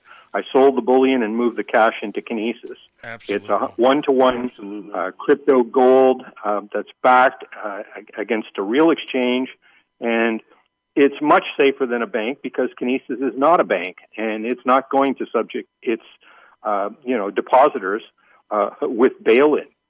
So I think that's a very important dimension to put on the table and bring to people's awareness.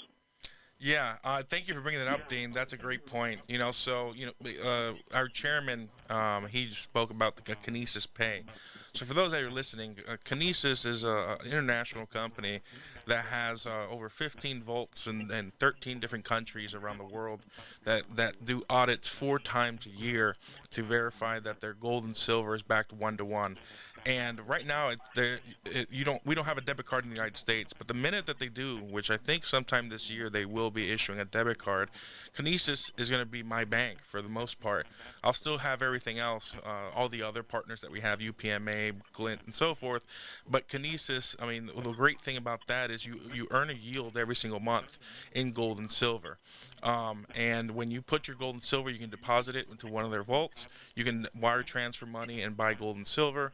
And you can actually spend it once the debit card is available in the U.S. Like cash. And right now, Europeans, Canadians, people in the U.K. Have the Kinesis debit card, and I think it's a great solution. And I think that, for me, and I think most of the people that I know, when they learn more about the Kinesis, it's going to be their primary bank and where they're going to keep their wealth. So, yeah, Dane, thank you so much for bringing that up. That's a great company. For those that want to learn more about Kinesis, go to www.kinesis.money. Kinesis.money. They have a great video series. If you go to the top right, it says video lessons. Watch all 11 videos. I sat down with Patrick Holland at the in New Hampshire at the airport, and I said, Pat, you need to watch these 11 videos. And I'll let Pat explain his mind being blown when he watched these videos. Well, thank you, Daniel. It was, first of all, there was something like 10 videos. They were all very short, but they were actually to the point. And actually, I was kind of blown away by this because they actually do have gold and silver vaults, and they do audit, and they do actually allow you to electronically transfer. Now, this is something that UPMA does. So UPMA has this, but with Kinesis, it also ties in with Bitcoin. So you could actually convert your Bitcoin into gold. Yep. That really appealed to me. Yeah. And by the way, other cryptos. Yeah. And other cryptos too. I mean, of course, but that's something that there's a lot of folks out there. Bitcoin is going to be in a bubble someday. And by the way, I don't advocate for any specific investments, but how nice would that be if you had your Bitcoin in a Kinesis account and you could transfer it into gold right at the right time? or vice versa. At any rate, that's just something to consider. And once again, I don't advocate for any specific investments. And Dean, thank you so much for coming. We have some Mike on the line. He's been waiting very patiently since the start of the show to jump on. We only have 7 minutes left. So, Dean, thank you so much for coming on and bringing up Kinesis. That's a great company. And we'll talk soon. Thank you, Dean. You bet. Good night. Good night. Thank you very much. God bless Good you. night. And Mike, you've been very patient. Come on in here. Thank you, Sam. Thank you. Thank you. Hello, Patrick and the others. Good evening. Hi there. Oh, Yeah. Excellent. Great show. Great show.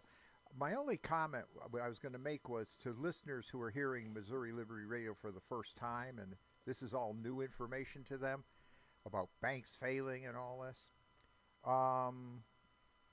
No, we don't wear tinfoil hats here. Okay. No. This is very real. I've Most been people- struck by lightning a Yeah. long time ago if I did. Exactly. And matter of fact, we were all betting on when that would happen. We took a lottery on that. So Yeah. had some fun with Sam's expense. But no, so everybody thinks when you talk about bank failures, you're talking about in the 1930s during the Depression. Well, let me remind folks. 15 years ago or so, I was doing some consumer protection work, and this topic came up. And I met a whole bunch of people, and we found out what the FDIC insurance really was all about. You know, oh, your savings are insured up to $250,000. Try to collect. Because they can, like somebody mentioned, and I'm sorry I'm not familiar with all the guests by the sound of their voice, so forgive me if I can't peg this comment to a name.